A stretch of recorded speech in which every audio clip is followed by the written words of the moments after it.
गुरुभ्यो नमः। श्रीमदानन्दतीर्थभगवत्पादाचार्यगुरुभ्यो नमः। सृष्टिस्थित्यप्ययेहा नियतिर्षितो नन्दमोक्षाश्रयस्मात् अस्य श्री ब्रह्मरुद्रप्रभृतिसुरनरद्वीषशत्रुत्मकस्य विष्णोर्व्यस्ताः समस्ताः सकलगुणनिधिः सर्वदोषं व्यपेतः पूर्णानन्दाव्ययो यो गुरुरपि परमश्चिन्तयेतं महान्तम् जन्माद्यस्य यतोऽन्वयादितरतश्चार्थेष्वभिघ्नस्वराट् तेने ब्रह्म हृदाय आदिकवये मुह्यन्ति यं सूरयः तेजो वारिमृदां यथा विनिमयो यत्र त्रिसर्गो मृषा धाम्ना स्वेन सदा निरस्तकुहकं सत्यं परं धीमहि यं प्रव्रजन्तमनुपेतमपेतकृत्यं द्वैपायनो विरहकातराजुहाव पुत्रेति तन्मयतया तरवोऽभिनेदुः तं सर्वभूतहृदयं मुनिमानतोऽस्मि यस्वानुभावमखिलश्रुतिसारमेकम् अध्यात्मदीपम् अतितितीर्षतां तमोन्धं संसारिणां करुणयाः पुराणगुह्यं तं व्याससूनुमुपयामि गुरुं मुनीनाम् नारायणं नमस्कृत्य नरं चैव नरोत्तमं देवीं सरस्वतीं व्यासं ततो जयमुदीरये हरिः ओम् ಶುಕಾಚಾರ್ಯರು ಪರೀಕ್ಷಿತ ಮಹಾರಾಜರಿಗೆ ವಿಶೇಷವಾದಂತಹ ತತ್ವಜ್ಞಾನ ಬರಲಿ ಅಂತ ಪರೀಕ್ಷಿತ ಮಹಾರಾಜರನ್ನ ಉದ್ಧಾರ ಮಾಡಿದ ಒಂದು ಭಗವದ್ ರೂಪ ಅದು ಕೃಷ್ಣ ರೂಪ. ಆ ಕೃಷ್ಣ ರೂಪದ ಅಪಾರವಾದ ಮಹಿಮೆಗಳನ್ನ ತುಂಬಾ ವಿಸ್ತಾರವಾಗಿ ತಿಳಿಸಿಕೊಡ್ತಾ ಇದ್ದಾರೆ. ಅದರಂತೆ ನಿನ್ನೆ ದಿವಸ ಭಗವಂತ ಇಬ್ಬರನ್ನ ಸಂಹಾರ ಮಾಡಿದ ಒಂದು ಕಥೆಯನ್ನ ನಾವು ಕೇಳಿದ್ವಿ. ಒಂದು ಪೂತನೆ, ಇನ್ನೊಂದು ಶಕಟಾಸುರ. ಕೃಷ್ಣ ಸಂಹಾರ ಮಾಡಿದ ಆ ಎಲ್ಲ ದೈತ್ಯರುಗಳಿಗೆ ಕ್ರಮವಾಗಿ ವರವನ್ನ ಕೊಟ್ಟವರು ಶಿವ, ಪಾರ್ವತಿ, ಸ್ಕಂದ, ಗಣೇಶ. ಈ 4 ದೇವತೆಗಳು ಆ ಎಲ್ಲ ಆ ರಾಕ್ಷಸರಿಗೆ ವರವನ್ನು ಕೊಟ್ಟರು.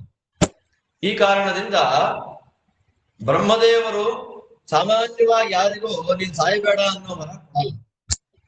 ಹಾಗೆ ಅವಧ್ಯತ್ವ ವರವನ್ನ ಬ್ರಹ್ಮದೇವರು ಯಾರಿಗೆ ಪ್ರಧಾನವಾಗಿ ಕೊಟ್ಟರು ಅಂತಂದ್ರೆ ಹಿರಣ್ಯಕಶಿಪನ ಸಂದರ್ಭದಲ್ಲಿ ನಾವು ನೋಡ್ತೇವೆ. ಅವನೊಬ್ಬನಿಗೆ ಬಿಟ್ರೆ ಆ ರೀತಿಯಾದ ವರವನ್ನ ಬ್ರಹ್ಮದೇವರು ಮತ್ತಾರಿಗೂ ಕೊಟ್ಟಿದ್ದು ಕಾಣುವುದಿಲ್ಲ.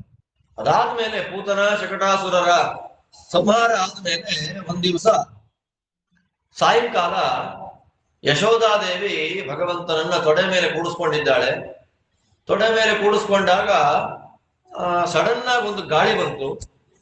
ಗಾಳಿ ಬಂದಾಗ ಗಾಳಿಯ ಜೊತೆಯಲ್ಲಿ ಧೂಳು ಬರುತ್ತೆ. ಆ ಧೂಳು ಬಂದಾಗ ಅವಳು ಕಣ್ಣು ಮುಚ್ಚೋಯ್ತು.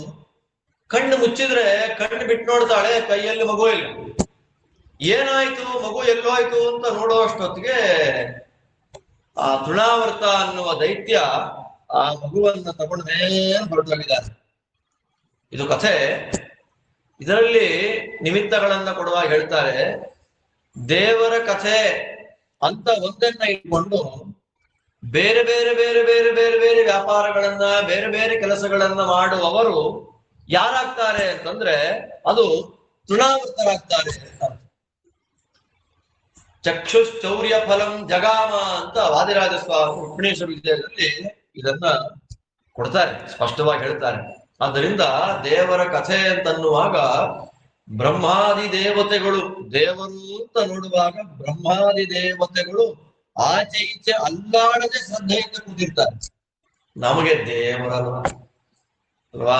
ಮಿಕ್ಕಿದ್ದಕ್ಕೆಲ್ಲ ನಮ್ಮ ಮನೆ ಗೆಸ್ಟ್ಗಳು ಯಾರಾದ್ರೂ ಬಂದ್ರೆ ಅವ್ರು ನೋಡ್ಕೊಳ್ಳೋದ್ರೆ ನಮ್ಗೆ ಆಸಕ್ತಿ. ದೇವರು, ದೇವರ ಕಥೆ ಅಂತಂದ್ರೆ 25 ಕೆಲಸ ಮಾಡ್ತಾ ದೇವರ ಕಥೆ ಅಲ್ವ, ಅವರೆಲ್ಲ ಯಾರು? ಆದ್ದರಿಂದ ಕಥಾ ಭಂಗಕರಾಶ್ಚಯೇ ಅಂತ ಹೇಳಿ ಗರುಡ ಪುರಾಣದಲ್ಲಿ ಸ್ಪಷ್ಟವಾಗಿ ಕಥೆಗೆ ವಿಘ್ನವನ್ನ ಯಾರು ಕೊಡ್ತಾರೆ ಅವರಿಗೆ ಅಂತಲೇ ಪ್ರತ್ಯೇಕವಾದ ನರಕ ಅಂತ ಮುಟ್ಟಿದ್ದಾರೆ ದೇವರು. ಆದ್ದರಿಂದ ಆ ತೃಣಾವರ್ತ ತಗೊಂಡು ಹೋದ ಮೇಲೆ ಎಷ್ಟೊತ್ತು ತಗೊಳಕ್ಕಾಗತ್ತೆ ಅಷ್ಟೊತ್ತು ತಗೊಂಡು ಹೋದ ಮೇಲೆ ಹೋಗ್ತಾ ಇದ್ದ ಹಾಗೆ ತುಂಬಾ ಭಾರ ಆಯ್ತು, ಇಟ್ಕೊಳಿಕ್ ಆಗ್ಲಿಲ್ಲ. ಅವಾಗ ದೇವ್ರು ಏನ್ ಮಾಡ್ದ, ಅವರ ಕುತ್ತಿಗೆ ಹಿಡಿದ್ಬಿಟ್ಟ. ಕುತ್ತಿಗೆ ಹಿಡಿದು ಉಸಿರಾಡ್ಲಿಕ್ಕಾಗದೆ 2 ಕಣ್ಣುಗುಡ್ಡೆ ಹೊರಗೆ ಬಿದ್ದು ಸತ್ತೋದ. ಸತ್ತೋದ್ಮೇಲೆ ಮತ್ತೆ ಇನ್ನೇನ್ ಮಾಡ್ಬೇಕು ಅಂತ ಗೊತ್ತಾಗದೆ ಅವಳು ಮಗುವನ್ನ ಕರ್ಕೊಂಡು ಬಂದು ಹಾಲು ಕುಡಿಸ್ಬೇಕಾದ್ರೆ ಮಗು ಆಕಳಿಸ್ತು. ಆಕಳಿಸಿದ ತಕ್ಷಣದಲ್ಲೇ ಬಾಯಲ್ಲಿ ಬ್ರಹ್ಮಾಂಡ ಕಾಣಿಸ್ತು. ಅಂದ್ರೆ ಕೃಷ್ಣ ಅವನ ಅವತಾರ ಕಾಲದಲ್ಲಿ 5-6 ಸಲ ವಿಶ್ವರೂಪ ದರ್ಶನ ಮಾಡಿಸ್ತಾನೆ. ಅವರ ಅಮ್ಮನಿಗೆ 2 ಸಲ ಮಾಡಿಸ್ಬಿಟ್ಟ. ಒಂದು ಮಣ್ಣು ತಿಂದಾಗ, ನಾನು ಮಣ್ಣು ತಿಂದಿಲ್ಲ ಅಂತ ಹೇಳಿದಾಗ, ಬಾಯಿ ತೆಗೆ ಅಂತ ಕೇಳಿದಾಗ ಆಗೊಂದು ವಿಶ್ವರೂಪ ದರ್ಶನ ಮಾಡಿಸಿದ್ದು. ಈಗ ತೊಡೆ ಮೇಲೆ ಕೂಡಿಸ್ಕೊಂಡು ಆಕಳಿಸಿದಾಗ ವಿಶ್ವರೂಪ ದರ್ಶನ ಮಾಡಿಸಿದ್ದು 2ನೇದು. ಅದಾದ್ಮೇಲೆ ಮುಂದೆ ಪಾಂಡವರಿಗೋಸ್ಕರವಾಗಿ ದೂತ ಮಾಡ್ಲಿಕ್ಕೆ ಹೋದಾಗ ತೋರಿಸಿದ್ದು.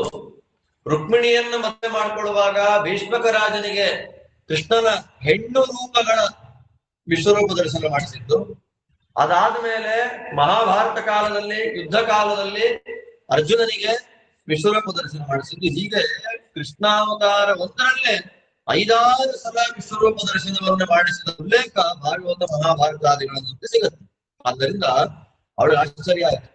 ಸರಿ, ಆಶ್ಚರ್ಯ ಆಯ್ತು. ಆ ಕ್ಷಣಕ್ಕೆ ಬಾಯಿ ಮುಚ್ಚಿದ ಅವಳಿಗೆ ಇವನು ಮಗು ಅಲ್ಲ ಅನ್ನುವ ಭಾವ ಹೊರಟೋಯ್ತು. ನನ್ನ ಮಗು ಅನ್ನುವಂತಹ ಭಾವ ಮನಸ್ಸಲ್ಲಿ ಬಂದ್ಬಿಡ್ತು. ಇಷ್ಟಾದ ಮೇಲೆ ಕೃಷ್ಣ ತೃಣಾವರ್ತನ ವಧೆಯನ್ನ ಮಾಡಿದ. ಒಬ್ಬೊಬ್ಬ ದೈತ್ಯರುಗಳು ಬರ್ತಾ ಇದ್ದಾರೆ. ಬಂದವನ್ನೆಲ್ಲ ಸಾಯಿಸ್ತಾ ಇದ್ದಾರೆ.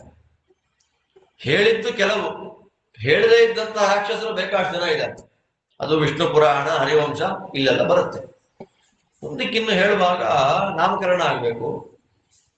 ನಾಮಕರಣ ಆಗ್ಬೇಕು ಅಂತ ನೋಡುವಾಗ ಯಾರು ಬಂದ್ರು ಅಂದ್ರೆ ಗರ್ಗಾಚಾರ್ಯರು ಅಂತ ಬಂದ್ರು. ನಾವು ಸಾಮಾನ್ಯವಾಗಿ ಗರ್ಗಾಚಾರ್ಯರು ಬಂದು ನಾಮಕರಣ ಮಾಡಿಬಿಟ್ರು ಅಂತ. ಗರ್ಗಾಚಾರ್ಯರು ಯಾರು ಅಂತಂದ್ರೆ ಇಲ್ಲೇ ಉಲ್ಲೇಖ ಮಾಡ್ತಾರೆ. ಗರ್ಗ ಸಂಹಿತ ಅಂತ ಒಂದು ಗ್ರಂಥವನ್ನ ಬರೆದ ಜ್ಞಾನಿಗಳು. ಗರ್ಗ ಸಂಹಿತ ಅಂತ ಒಂದು ಗ್ರಂಥ ಬರೆದಿದ್ದಾರೆ.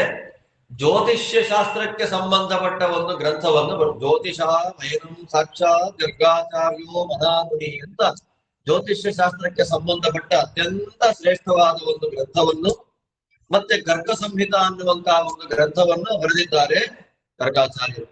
ಅವರು ಬಂದು ಈ ಮಕ್ಕಳಿಬ್ಬರಿಗೆ ನಾಮಕರಣ ಮಾಡಬೇಕು ಅಂತ ನೋಡ್ತಾರೆ. ಏನ್ ನಾಮಕರಣ ಮಾಡಬೇಕು ಅಂತ ನೋಡಿದಾಗ ಅವನು ಮಹಾಬಲಶಾಲಿಯಾಗಿರ್ತಾನೆ, ಎಲ್ಲರಿಗೂ ವಿಶೇಷವಾದಂತಹ ಸಂತೋಷವನ್ನು ಕೊಡ್ತಾನೆ. ಆದ್ದರಿಂದ ಅವನಿಗೆ ಬಲರಾಮ ಅಂತ ನಾಮಕರಣ ಮಾಡಿದ್ರು ಅಣ್ಣನಿಗೆ. ಭಗವಂತನ ಶುಕ್ಲಕೇಶ ಅನ್ನುವಂತಹ ಒಂದು ರೂಪದ ಸನ್ನಿಧಾನ ಇದೆ. ಇನ್ನು ಕೃಷ್ಣಕೇಶ ರೂಪ ಸಾಕ್ಷಾತ್ತಾಗಿ ಅವತಾರ ಮಾಡಿದಂಥದ್ದು ಕೃಷ್ಣ. ಅವ್ರು ಹೇಳ್ತಾರೆ ಗರ್ಗಾಚಾರ್ಯರ ಮಗು ನೋಡಿ, ಇದು ಲೌಕಿಕವಾದ ಲೋಕದ ಮಗು ಅಲ್ಲ. ಇದಕ್ಕೆ ಒಂದೊಂದು ಯುಗದಲ್ಲಿ ಒಂದೊಂದು ಬಣ್ಣ ಇದೆ. ಇಲ್ಲಿ ತನಕ 3 ಬಣ್ಣದಲ್ಲಿ ಬಂದಿದೆ. 3 ಬಣ್ಣ ಯಾವುದು ಅಂತಂದ್ರೆ ಬಿಳಿ, ರಕ್ತ, ಕೆಂಪು, ಹಳದಿ. ಬಿಳಿ, ಕೆಂಪು, ಹಳದಿ 3 ಬಣ್ಣದಲ್ಲಾಗಿ ಅವತಾರ ಮಾಡಿ ಬಂದಿದೆ. ಇನ್ನು ಉಳಿದಿದ್ದು ಒಂದೇ ಬಣ್ಣ, ಆ ಬಣ್ಣದಲ್ಲಿ ಬಂದಿದೆ ನೀಲ, ಕೃಷ್ಣ. ಆದ್ದರಿಂದ ಇದಕ್ಕೆ ನಾನು ಏನ್ ನಾಮಕರಣ ಮಾಡ್ತೀನಿ, ಕೃಷ್ಣ ಅಂತ ನಾಮಕರಣ ಮಾಡ್ತೀನಿ. ದೇವರಿಗೆ ಪ್ರಧಾನವಾಗಿ 4 ಬಣ್ಣಗಳಿದೆ ದೇವರಿಗೆ.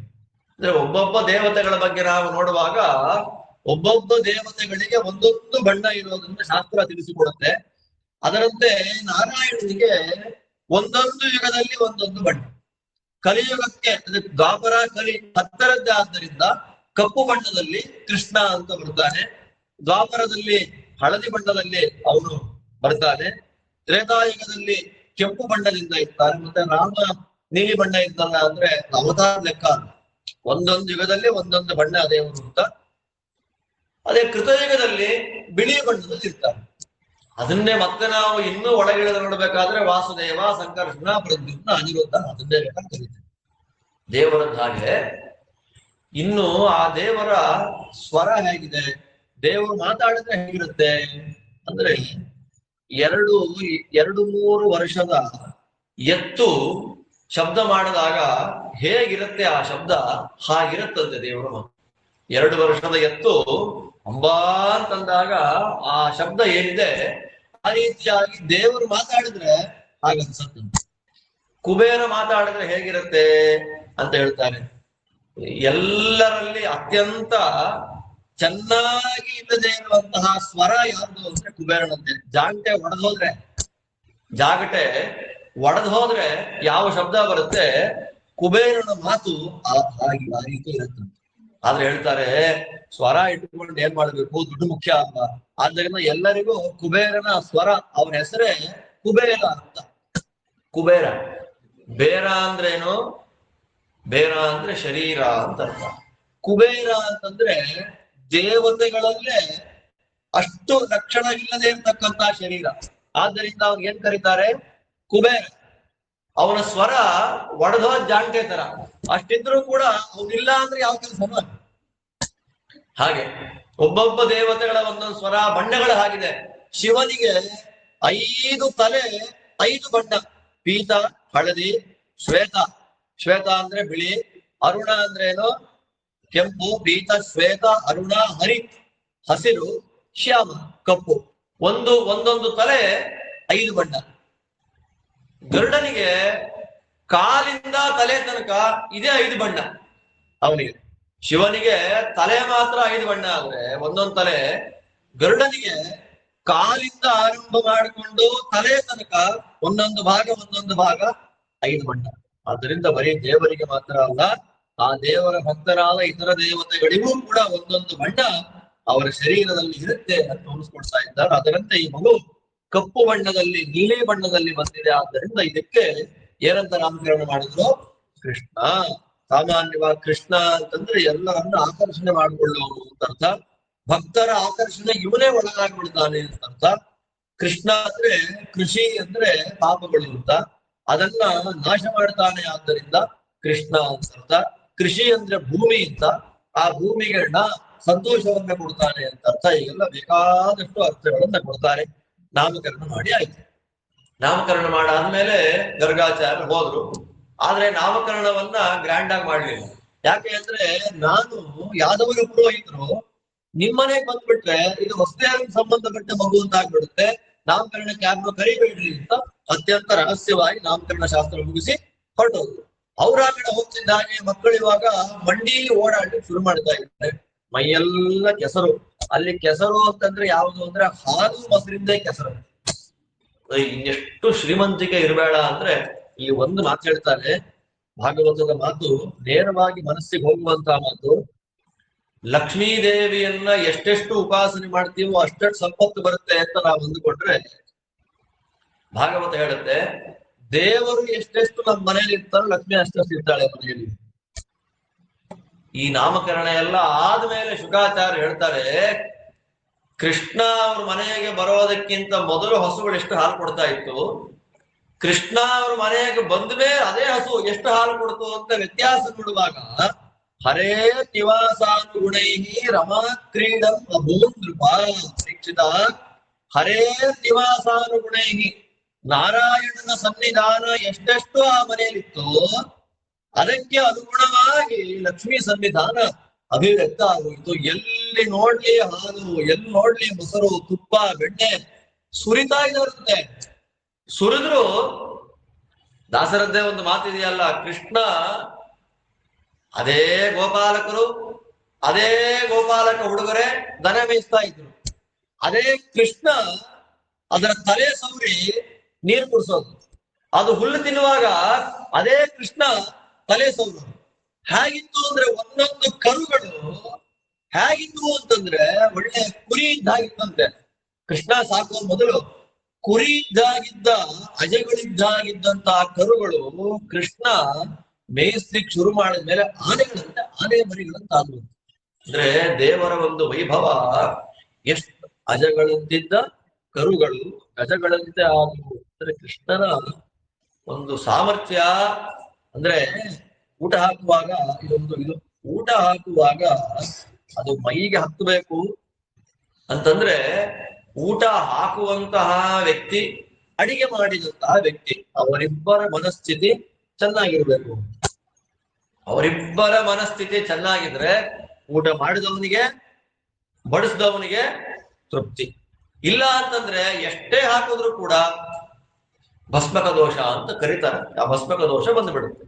ಇರ್ಲಿ, ಒಟ್ನಲ್ಲಿ ಕೃಷ್ಣ ಮನೆ ತುಂಬಾ ಕೆಸರು, ಹಾಲು ಮೊಸರು ಬೆಣ್ಣೆ ತುಪ್ಪದ್ದೇ ಕೆಸರುಗಳು. ಇಂಥ ಸಂದರ್ಭದಲ್ಲಿ ಓಡಾಡ್ತಾ ಇದ್ದಾನೆ. ಅವನಿಗೇನು ಅಂತಂದ್ರೆ, ಹಸುಗಳು ಹಾಲು ಕೊಡೋದು ಯಾರಿಗೆ ಅಂದ್ರೆ ನಮಗೆ ಅಂತ ಅನ್ಕೊಂಡ್ರೆ ಕೃಷ್ಣನ್ ಥಿಂಕಿಂಗ್ ಬೇರೆ. ಹಸುಗಳು ಹಾಲು ಕೊಡೋದು ಯಾರಿಗೆ ಅಂದ್ರೆ ಕರುಗಳಿಗೆ. ಆ ಹಾಲನ್ನ ನಾವು ಕುಡಿಯೋ ಹಾಗಿಲ್ಲ ಕೃಷ್ಣನ್. ಅದಕ್ಕೆ ಏನ್ ಮಾಡ್ತಾನೆ, ಇವ್ರು ಯಾವಾಗ ಹಾಲು ಕರಿಬೇಕು ಅಂತ ಪ್ರಯತ್ನ ಪಡ್ತಾನೆ, ಅದಕ್ಕೊಂದು 10 ನಿಮಿಷ ಮೊದಲು ಕರುಗಳನ್ನ ಕಚ್ಚಿ ಬಿಟ್ಬಿಡ್ತಾರೆ. ಹಗ್ಗ ಕಟ್ಟೋದು, ಬಿಟ್ಬಿಡೋದು. ಈ ಕರುಗಳೆಲ್ಲ ಹೋಗಿ ಕುಡಿದ್ಬಿಡುತ್ತೆ.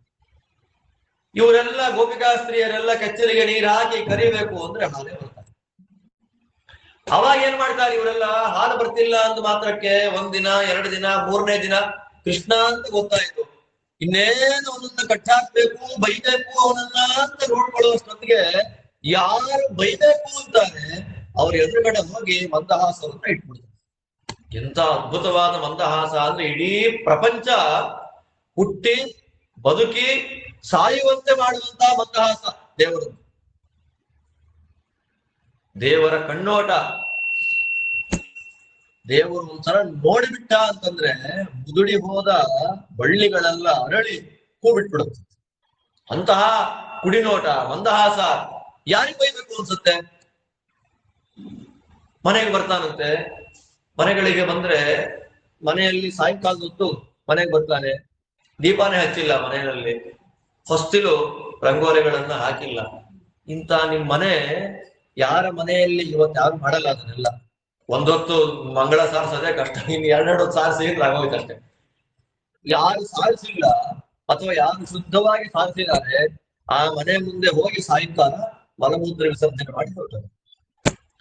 ಪಾತ್ರೆಗಳು ಯಾಕಿದೆ ಮನೆಯಲ್ಲಿ? ಪಾತ್ರೆ ಹಾಕಿರ್ಬೇಕು. ಕೃಷ್ಣದೇವರದ್ದು ಪಾತ್ರೆ ಮನೆಯಲ್ಲಿ ಯಾಕಿರ್ಬೇಕು? ಐಟಮ್ ಇರುತ್ತೆ.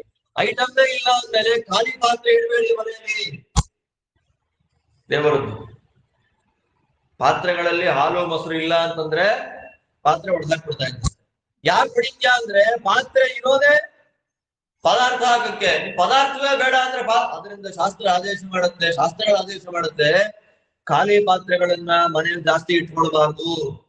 ಎಷ್ಟೆಷ್ಟು ಖಾಲಿ ಪಾತ್ರೆಗಳ ಮನೆಯಲ್ಲಿ ಜಾಸ್ತಿ ಇರುತ್ತೆ ಅಷ್ಟಷ್ಟು ಅಲಕ್ಷ್ಮಿ ಸನ್ನಿಧಾನ ಜಾಸ್ತಿ ಆಗುತ್ತೆ ಅಂತ ಅರ್ಥ.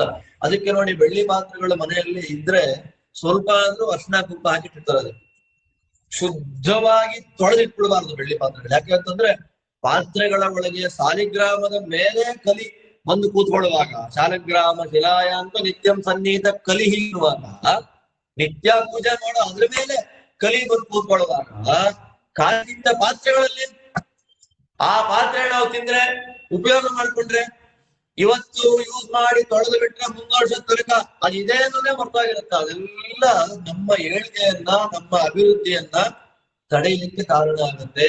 ಆದ್ದರಿಂದಲೇ ಹಿರಿಯರು ಎಷ್ಟು ಬೇಕೋ ಅಷ್ಟು ಇಟ್ಕೊಂತಾ ಇದ್ರು ಅಷ್ಟೇ. ಎಷ್ಟು ಬೇಕೋ ಅಷ್ಟು. ಕೃಷ್ಣ ಸಂದೇಶ, ಧರ್ಮಶಾಸ್ತ್ರದ ಸಂದೇಶ. ಈ ದೃಷ್ಟಿಯಲ್ಲಿ ಎಲ್ಲ ಮಾಡ್ತಾ ಇದ್ದ. ಕಟ್ಟಾಕ್ಬೇಕು ಅಂತ ನೋಡ್ತಾರೆ, ಕಟ್ಟಾಕ್ಲಿಕ್ಕೆ ಸಿಗಲಿಲ್ಲ. ಇನ್ನೊಬ್ಳು ಗೋಪಿಕಾಸ್ತ್ರೀ ಬಂದು, ನಾನು ಈಗಿನ್ನೂ ನಮ್ಮ ಮನೇಲಿ ಕಟ್ಟಾಕ್ಬಿಟ್ಟಿದ್ದೀನಿ, ಯಶೋದೆ ನೋಡುವ ಅಂದಾಗ ಸಾಯಂಕಾಲ ಅಮ್ಮ ಹಾಲು ಕೊಡುವ ಬೆಣ್ಣೆ ಕೊಡುವ ಅಂತ ಮನೆಯಿಂದ ಓಡ ಬಂದಂತೆ. ಅವಳಿಗೆ ಒಂದು ರೂಪದಿಂದ ಸಿಕ್ಕಾಕೊಂಡ, ಇನ್ನೊಂದು ರೂಪದಿಂದ ಇಲ್ಲೇ. ಇಂತಹ ದೃಷ್ಟಿಯಲ್ಲಿ ಶ್ರೀಕೃಷ್ಣನ ವಿಚಿತ್ರವಾದ ವ್ಯಾಪಾರ, ಆ ವಿಚಿತ್ರವಾದ ವೈಭವ ಒಂದು ಬೆಳೀತಾ ಬೆಳೀತಾ ಬೆಳೀತಾ ಒಂದ್ ದಿವಸ ಅಮ್ಮನ ತೊಡೆ ಮೇಲೆ ಕೂತ್ಕೊಂಡಿದ್ದಾನೆ. ಎಲ್ಲ ಕರೆದ್ರು, ಬನ್ನಿ ಆಟ ಆಡಕ್ ಹೋಗೋಣ ಬಾ ಅಂತ ಕರೆದ್ರು. ಆಟ ಆಡಕ್ ಹೋಗೋಣ ಬಾ ಕರೀತಾ ಇದ್ದಾರೆ. ಹೋಗಲ್ಲ ಅಂತ ಕೇಳಿದ್ರು. ಹೋಗಪ್ಪ, ಹೋಗು ಅಂತ ಹೇಳಿದ ತಕ್ಷಣ ಒಂದ್ ಇಡೀ ಮಣ್ಣದ ಹಾಗೆ ಮಳೆ ಹಾಕೊಳ್ತಾ ಇದ್ದಕ್ಕೇನೆ ಬಲರಾಮನಿಗೆ ಗಾಬರಿ ಆಯ್ತು. ಅಯ್ಯೋ ಮಣ್ಣು ತಿನ್ಬಿಟ್ಟ, ಗೋಪಾಲ ಬಾಲಕ ಬೈಯಲ್ಲ ಅವ್ರಮ್ಮ, ಬೈಯೋದ್ ಯಾರನ್ನ? ದೊಡ್ಡವನಾಗಿದ್ದು ಮಗು ಮಣ್ಣು ತಿಂತಾ ಇದ್ದ, ನೋಡ್ಕೊಳಕ್ ಏನಾಗಿದೆ ನಿನಗೆ ಅಂತ ಬೈತಾವಳಿ ಅಂತ ಕಂಪ್ಲೇಂಟ್ ಕೊಟ್ಟ. ಎಳ್ಕೊಂಡ್ ಬಂದಿ ಅವನ್ನ. ಎಳ್ಕೊಂಡ್ ಬಂದು ನಿಂತ್ಕೊಂಡ್ರೆ ಅವಳಂತಾಳೆ, ಏನಯ್ಯ ತಿಂದೇನಯ್ಯ ನೀನ್ ಮಣ್ಣು ಅಂತಂದ್ರೆ, ನಾನು ತಿಂದಿಲ್ಲ ಮಣ್ಣು. ನಾಹಂ ಭಕ್ಷಿತವಾನಮ್ಮ ಸರ್ವೇ ಮಿಥ್ಯಾಭಿಶಂಸಿನಃ, ಎಲ್ಲ ಸುಳ್ಳು ಹೇಳ್ತಾ ಇದ್ದಾರೆ. ಸರಿ ಬಾಯಿ ತೆಗಿ ಅಂತ. ಆಗ ಬಾಯಿ ತೆಗೆದ್ರೆ ಆಶ್ಚರ್ಯ ಆಯ್ತು ಅವಳಿಗೆ. ಇಡೀ ಇಡೀ 14 ಲೋಕಾತ್ಮಕವಾದ ಬ್ರಹ್ಮಾಂಡವನ್ನ ತೋರಿಸ್ಬಿಟ್ಟಾಗಿದ್ದ ಬಾಯಲ್ಲಿ. ಮತ್ತೆ ಮಣ್ಣು ತಿಂದಿದ್ದು ಸುಳ್ಳಲ್ಲಿ ಇಲ್ಲದಾಗದು. ಕೃಷ್ಣ ಸುಳ್ಳು ಹೇಳ್ದಾಗಾಯ್ತಲ್ಲ ಅಂದ್ರೆ ರಾಜರಿರ್ತಾರೆ, ಮಣ್ಣನ್ನ ಮಡಿಕೆ ಮಾಡ್ಬಿಟ್ಟ ಅಷ್ಟೇ. ಬರೀ ಮಣ್ಣಿದ ತಪ್ಪು, ತಿಂದ ಮಣ್ಣನ್ನ ಮಡಿಕೆ ಮಾಡಿ ತೋರಿಸ್ದಲ್ಲ. ಮಣ್ಣು ಬ್ರಹ್ಮಾಂಡವಾದ ಕಾಣಿಸ್ಕೊಳ್ತು. ಆದ್ರಿಂದ ಯಾವ ರೀತಿಯಾದಂತಹ ಸುಳ್ಳು ಕೃಷ್ಣನ ಬಾಯಲ್ಲಿ ಬಂದಿಲ್ಲ ಅಂತ. ಈಗ ಒಂದ್ ದಿವಸ ಅವ್ರ ಅಮ್ಮನಿಗೋಸ್ಕರ ಹಾಲು ಕೊಡ್ತಾಳೆ ಅಂತ ಕಾಯ್ತಾ ಇದ್ದಾನೆ. ಅವಳಲ್ಲಿ ಮೊಸರನ್ನ ಕಡಿತಾ ಕೂತಿದ್ದಾಳೆ. ಸಿಟ್ಟು ಬಂತು ಇವರಿಗೆ. ಸಿಟ್ಟು ಬಂದು ಎಲ್ಲಾ ಪಾತ್ರೆ ಹೊಡೆದಾಕ್ಬಿಟ್ಟ. ಎಲ್ಲಾ ಪಾತ್ರೆ ಹೊಡೆದಾಕಿ ಮಣ್ಣನ್ನೆಲ್ಲ ತಿಂದ, ಇದನ್ನ ಬೆಣ್ಣೆ ತಿಂದ, ಮೈಯಲ್ಲೆಲ್ಲ ಬೆಣ್ಣೆ ಮುಚ್ಕೊಂಡ ಹೊರಡ್ಕಲ್ ಹಿಂದೆ ಬಚ್ಚಿಟ್ಕೊಂಡು ಕೂತ್ಕೊಂಡ್ಬಿಟ್ಟ. ಬಚ್ಚಿಟ್ಕೊಂಡು ಕೂತ್ಕೊಂಡ್ರೆ ಅಲ್ಲಿ ಒಂದ್ ಶಬ್ದ ಆಯ್ತು ಅಂತ ನೋಡ್ತಾಳೆ. ಮನೆ ತುಂಬಾ ಮೊಸರು ಬೆಣ್ಣೆ ಹಾಲು ಹೊಡೆದಿರ್ತಾರೆ. ನೋಡ್ಬೇಕು ಅಂತ ಕಟ್ಟಾಕ್ಬೇಕು ಅಂತ ಪ್ರಯತ್ನ ಬಿಡ್ತಾಳೆ. ಆ ಹೊರಳುಕಲ್ಲಿಗೆ ಇವನನ್ನ ಮಹಾ ಪ್ರಯತ್ನ ಪಟ್ಟರೂ ಕೂಡ ಕಟ್ಟಾಕ್ಬೇಕಾಗಿಲ್ಲ. ಕಾರಣ ಏನು ಅಂತಂದ್ರೆ ಎಲ್ಲ ಇದೆ. ದೇವರನ್ನ ನಮ್ಮ ವಶವನ್ನಾಗಿ ಮಾಡ್ಕೊಳ್ಬೇಕು ಅಂದ್ರೆ ಶಾಸ್ತ್ರ ಭಾಗವತ ಆದೇಶ ಮಾಡುತ್ತೆ, 3 ನಮ್ಮ ಕಂಟ್ರೋಲ್ ಇರ್ಬೇಕು ಅಂತ. ಜ್ಞಾನ, ಭಕ್ತಿ, ವೈರಾಗ್ಯ. ಅದರಲ್ಲಿ ಒಂದು ಕಡಿಮೆ ಆದ್ರೂ ಕೂಡ ಕೃಷ್ಣ ಸಿಗುತ್ತೆ. ಅದಕ್ಕೆ ಏನ್ ಮಾಡಿದ್ಲು, ಕೊನೆಗೆ ನನ್ನ ಮಗ ಅಲ್ಲ ಸಾಕ್ಷಾತ್ ಭಗವಂತ ಅನ್ನುವ ಜ್ಞಾನ ಬಂದಾಗ ಸಿಕ್ಕಾಕೊಂಡ್ಮೇಲೆ ಏನ್ ಮಾಡ್ದ, ಕಟ್ಟೆ ಹಾಕಿ ಹಾಲು ಕಾಸ್ಬೇಕು ಅಂತ ಹೋಗ್ತಾಳೆ. ಇವನು ಎಳ್ಕೊಂಡು ಹೋದ. ಅದನ್ನ ಅರ್ಜುನ ವೃಕ್ಷಗಳಿತ್ತು, ಅದರ ಮಧ್ಯೆ ಹೋದ. ಆ ಅರ್ಜುನ ವೃಕ್ಷ ಸೀಳು. ಇಬ್ರು ದೇವತೆಗಳು ಹೊರಗೆ ಬಂದ್ರು.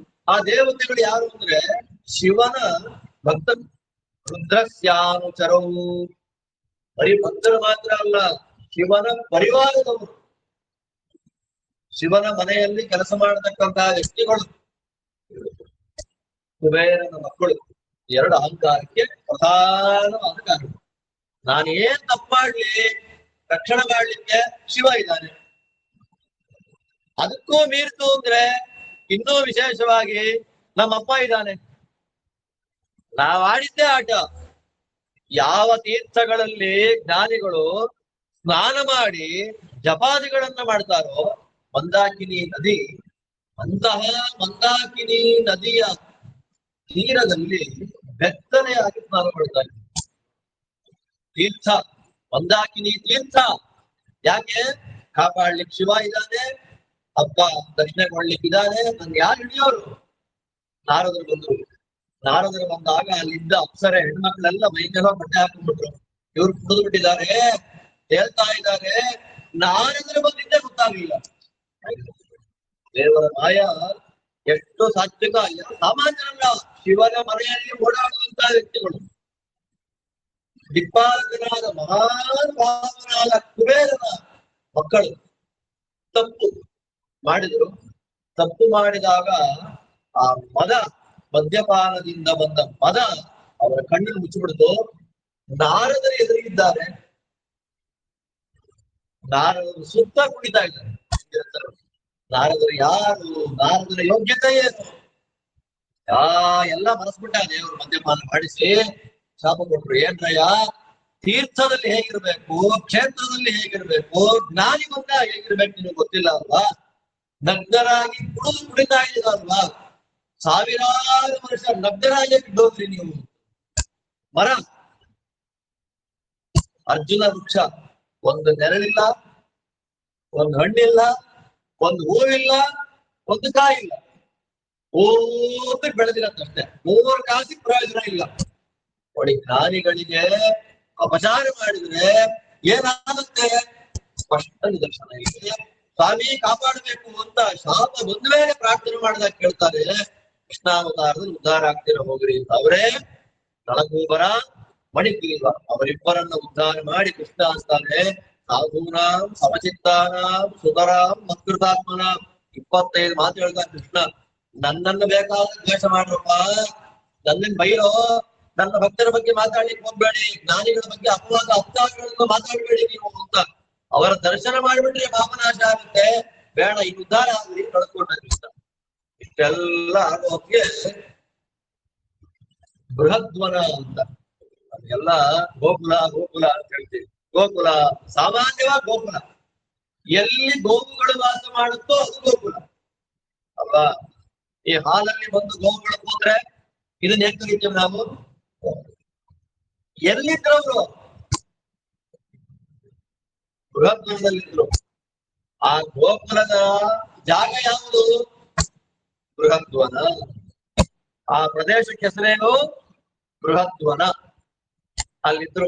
ಆ ಬೃಹದ್ವನದಲ್ಲಿ ವಾಸ ಮಾಡ್ತಾ ಇದ್ದ ಸಂದರ್ಭದಲ್ಲೇ ಕೃಷ್ಣ ಅಂದ್ಕೊಂಡ, ಮರ ಹೋಗ್ತಾ ಇದೆ, ನದಿ ಇಲ್ಲ, ಮಳೆಯನ್ನ ಬರೆಸುವಂತೆ ಮಾಡುವ ಪರ್ವತ ಇಲ್ಲ, ಹಸುಗಳಿಗೆ ಬೇಕಾದ ಮೇವಿಲ್ಲ, ಮೇಲಾಗಿ ಅನೇಕ ದೈತ್ಯರನ್ನು ಸಂಹಾರ ಮಾಡಬೇಕಾಗಿದೆ.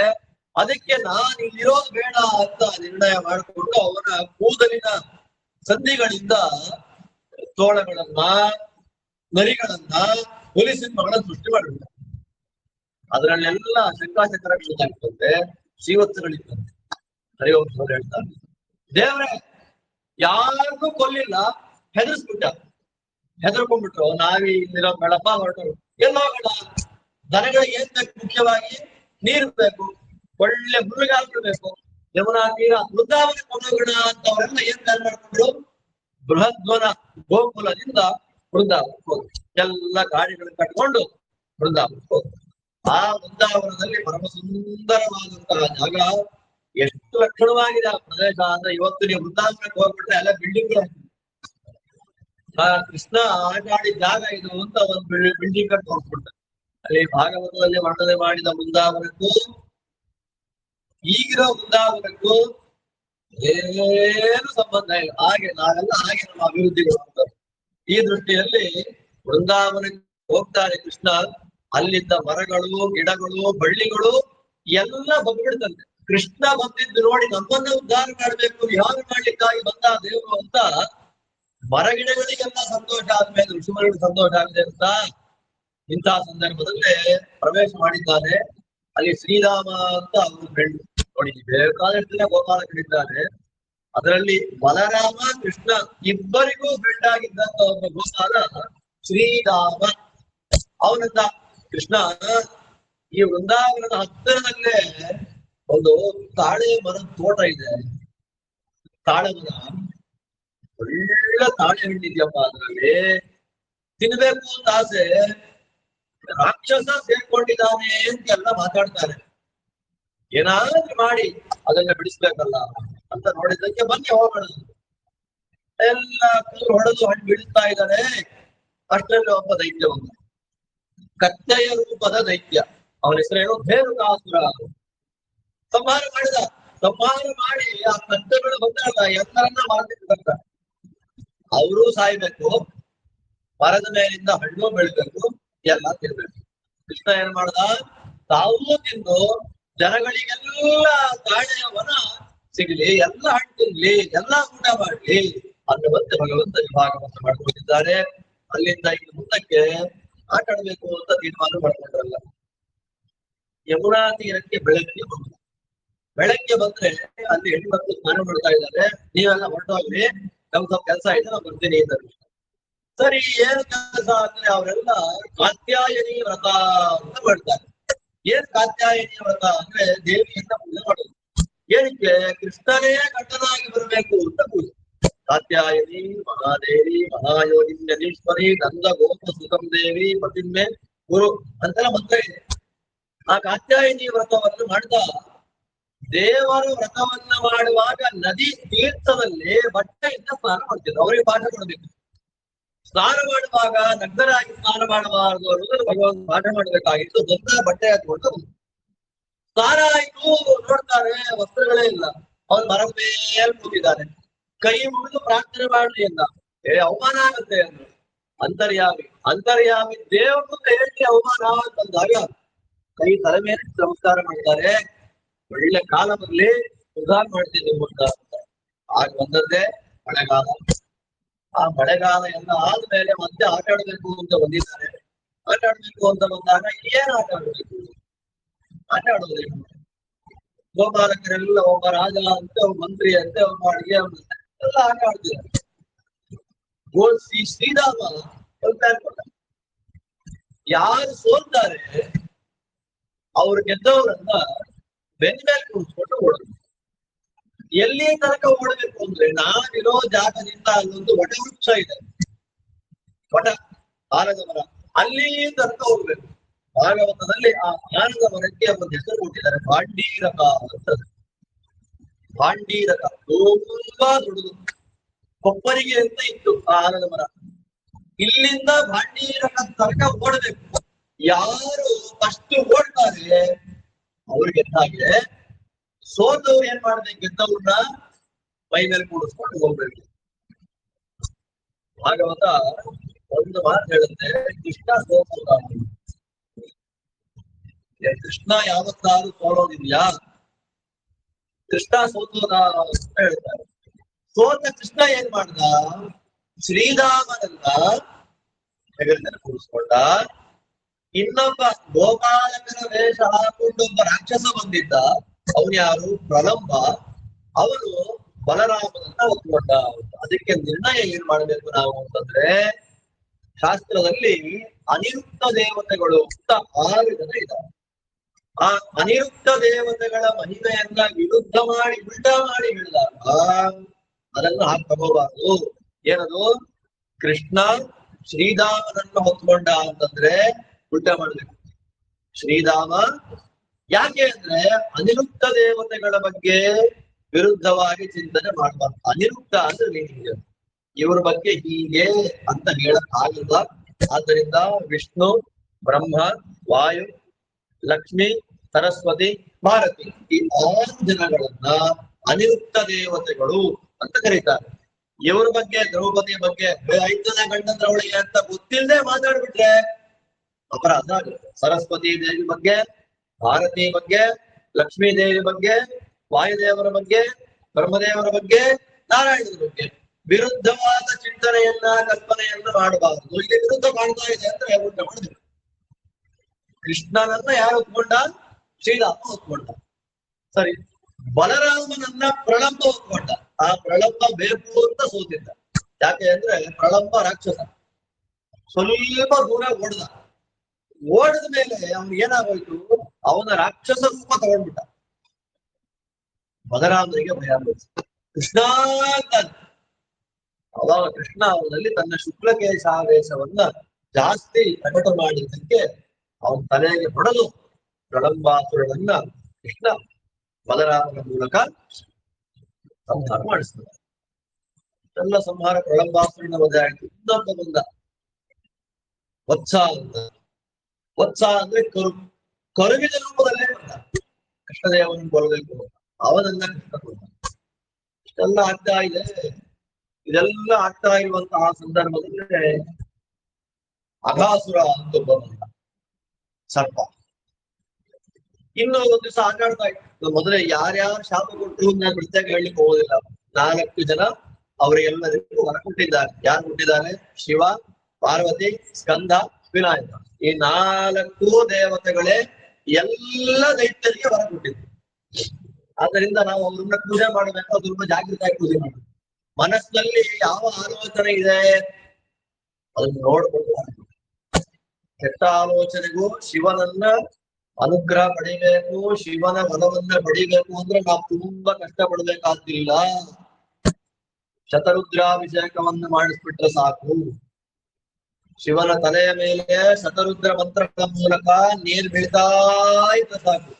ಅವ್ರು ಒಳ್ಳೆಯವರ, ಅವ್ರು ಕೆಟ್ಟವರ ಅದನ್ನು ನೋಡದೆ ಅವ್ರು ಏನ್ ಮಾಡ್ಬಿಡ್ತಾನೆ, ತಥಾಸ್ತು ಅಂತ. ಆದ್ದರಿಂದ ರುದ್ರದೇವರಿಗೆ ಕ್ಷಿಪ್ರತರ ಪ್ರಸಾದ ಅಂತ ಹೆಸರು. ಕ್ಷಿಪ್ರತರ ಪ್ರಸಾದ, ಬೇಗ ಅನುಗ್ರಹವನ್ನು ಮಾಡ್ತಾರೆ. ಅವರಷ್ಟು ಬೇಗ ಅನುಗ್ರಹವನ್ನು ಮಾಡೋರು ಬೇರೆ ಯಾರು ಇಲ್ಲ. ಆದ್ದರಿಂದ ನಾವು ಅವರ ಅನುಗ್ರಹಕ್ಕೆ ಪಾತ್ರರಾಗಬೇಕಾದ್ರೆ ಹೇಗೆ ಪೂಜೆ ಮಾಡ್ತಾ ಇದ್ದೀವಿ ಅವ್ರನ್ನ ಅಂತ ನೋಡ್ಬೇಕು. ಅದಾದ್ಮೇಲೆ ಪಾರ್ವತಿಯ ಅನುಗ್ರಹವನ್ನು ಸಂಪಾದನೆ ಮಾಡೋದು ಕಷ್ಟವೇ ಇಲ್ಲ. ಪಾರ್ವತಿಯ ಮಂತ್ರಗಳಿದೆ, ನಾನು ಹೇಳಿ ಹೋಗೋದಿಲ್ಲ. ಅದೆಲ್ಲ ಪಾರ್ವತಿಯ ಮಂತ್ರಗಳನ್ನ 7 ದಿನಗಳಲ್ಲಿ ಪಾರಾಯಣ ಮಾಡಿಬಿಟ್ರೆ ಸಾಕು, ಪಾರ್ವತಿ ವರ ಬಂದ್ಬಿಡುತ್ತೆ. ಇನ್ನು ಸುಬ್ರಹ್ಮಣ್ಯದ ಬಗ್ಗೆ ಮಾತಾಡೋ ಹಾಗೆ ಇಲ್ಲ. ಅವನ ಮಹಿಮೆಗಳನ್ನ ಅವನ ಸ್ತೋತ್ರಗಳನ್ನ ಹೇಳ್ಕೊಟ್ಟಿದ್ವಿ. ಗಣಪತಿ ಅಂತ 21 ದಿವಸ, ಯಾರ್ಯಾರ 21 ದಿವಸ ದಿನಕ್ಕೆರಡು ಗರಿಕೆಗಳನ್ನ ಇಟ್ಟು ನಮಸ್ಕಾರ ಮಾಡಿಬಿಟ್ರೆ ಸಾಕು. ಅವನು ಕ್ಷಿಪ್ರ ಪ್ರಸಾದ ಗಣೇಶ, ಅವರಪ್ಪ ಕ್ಷಿಪ್ರ ತರ ಪ್ರಸಾದ. ಆದ್ದರಿಂದ ಜಾಗೃತೆಯಾಗಿ ಅವರ ದೈತ್ಯರೆಲ್ಲರೂ ಹೊರ ಪಡೆದಿದ್ದಾರಿಂದ ಅವರಿಂದ ನಾವು ಅವರ ಪೂಜೆ ಮಾಡ್ತೇವೆ. ನಾವು ಯಾರು ಹಾಗಾದ್ರೆ ಅವ್ರ ತರ ನಾವು ವರ ಪಡೆದು ಲೋಕಕ್ಕೆ ಕೆಟ್ಟದು ಮಾಡುವುದು ಅಂತ ಆಗಬಾರದು. ಹೀಗೆ ಅಕಾಸುರ ಅವನ ಸಂಹಾರ, ಇನ್ನೊಬ್ಬ ಬಂದ ಬಕಾಸುರ ಅಂತ ಬಂದ. ಅವ್ರು ಹೆಂಗ್ ಬಂದ ಆದ್ರೆ ಅಂತ ಬಾಯಿ ತಕೊಂಡ್ ಬಂದ. ಕೃಷ್ಣ ಅವನ ಬಾಯೊಳಗೆ ಸೇರ್ಕೊಂಡ್ಬಿಟ್ಟ. ಬಾಯೊಳಗೆ ಸೇರ್ಕೊಳ್ತಾ ಇದ್ದಾಗೆ ಹಾಹಾಕಾರ, ನುಂಗ್ಬಿಟ್ಟ ಕೃಷ್ಣನ ಅಂತ. ತಕ್ಷಣ ಅವನ ಗಂಟಲಿಂದ ಹೊರಗೆ ಬಂದು ಅದರ ಕೊಕ್ಕುಗಳನ್ನು ಸೀಳಿ ಬಕಾಸುರ ಸಂಹಾರ ಮಾಡಿದ್ದಾನೆ. ಕೃಷ್ಣ ಇಷ್ಟೆಲ್ಲ ಆಗುವ ಇನ್ನವರೆಗೆ 9, 7, 8, 9 ವರ್ಷಗಳು ದಾಟಿಲ್ಲ. ಅಷ್ಟು ಚಿಕ್ಕ ವಯಸ್ಸಿನಲ್ಲೇ ಇದೆಲ್ಲವನ್ನು ವ್ಯಾಪಾರಗಳನ್ನು ಮಾಡ್ತಾ ಇದ್ದಾನೆ ಸ್ವಾಮಿ. ಇಷ್ಟೆಲ್ಲ ಆಗುವಾಗ ನಡ್ಕೊಂಡು ಹೋಗ್ತಾ ಇದ್ದಾನೆ. ಮುಂದೆ ಮಧ್ಯಾಹ್ನ ಆಗೋಯ್ತು, ಸಿಕ್ಕಾಪಟ್ಟೆ ಹಶ್ವಾಯ್ತು.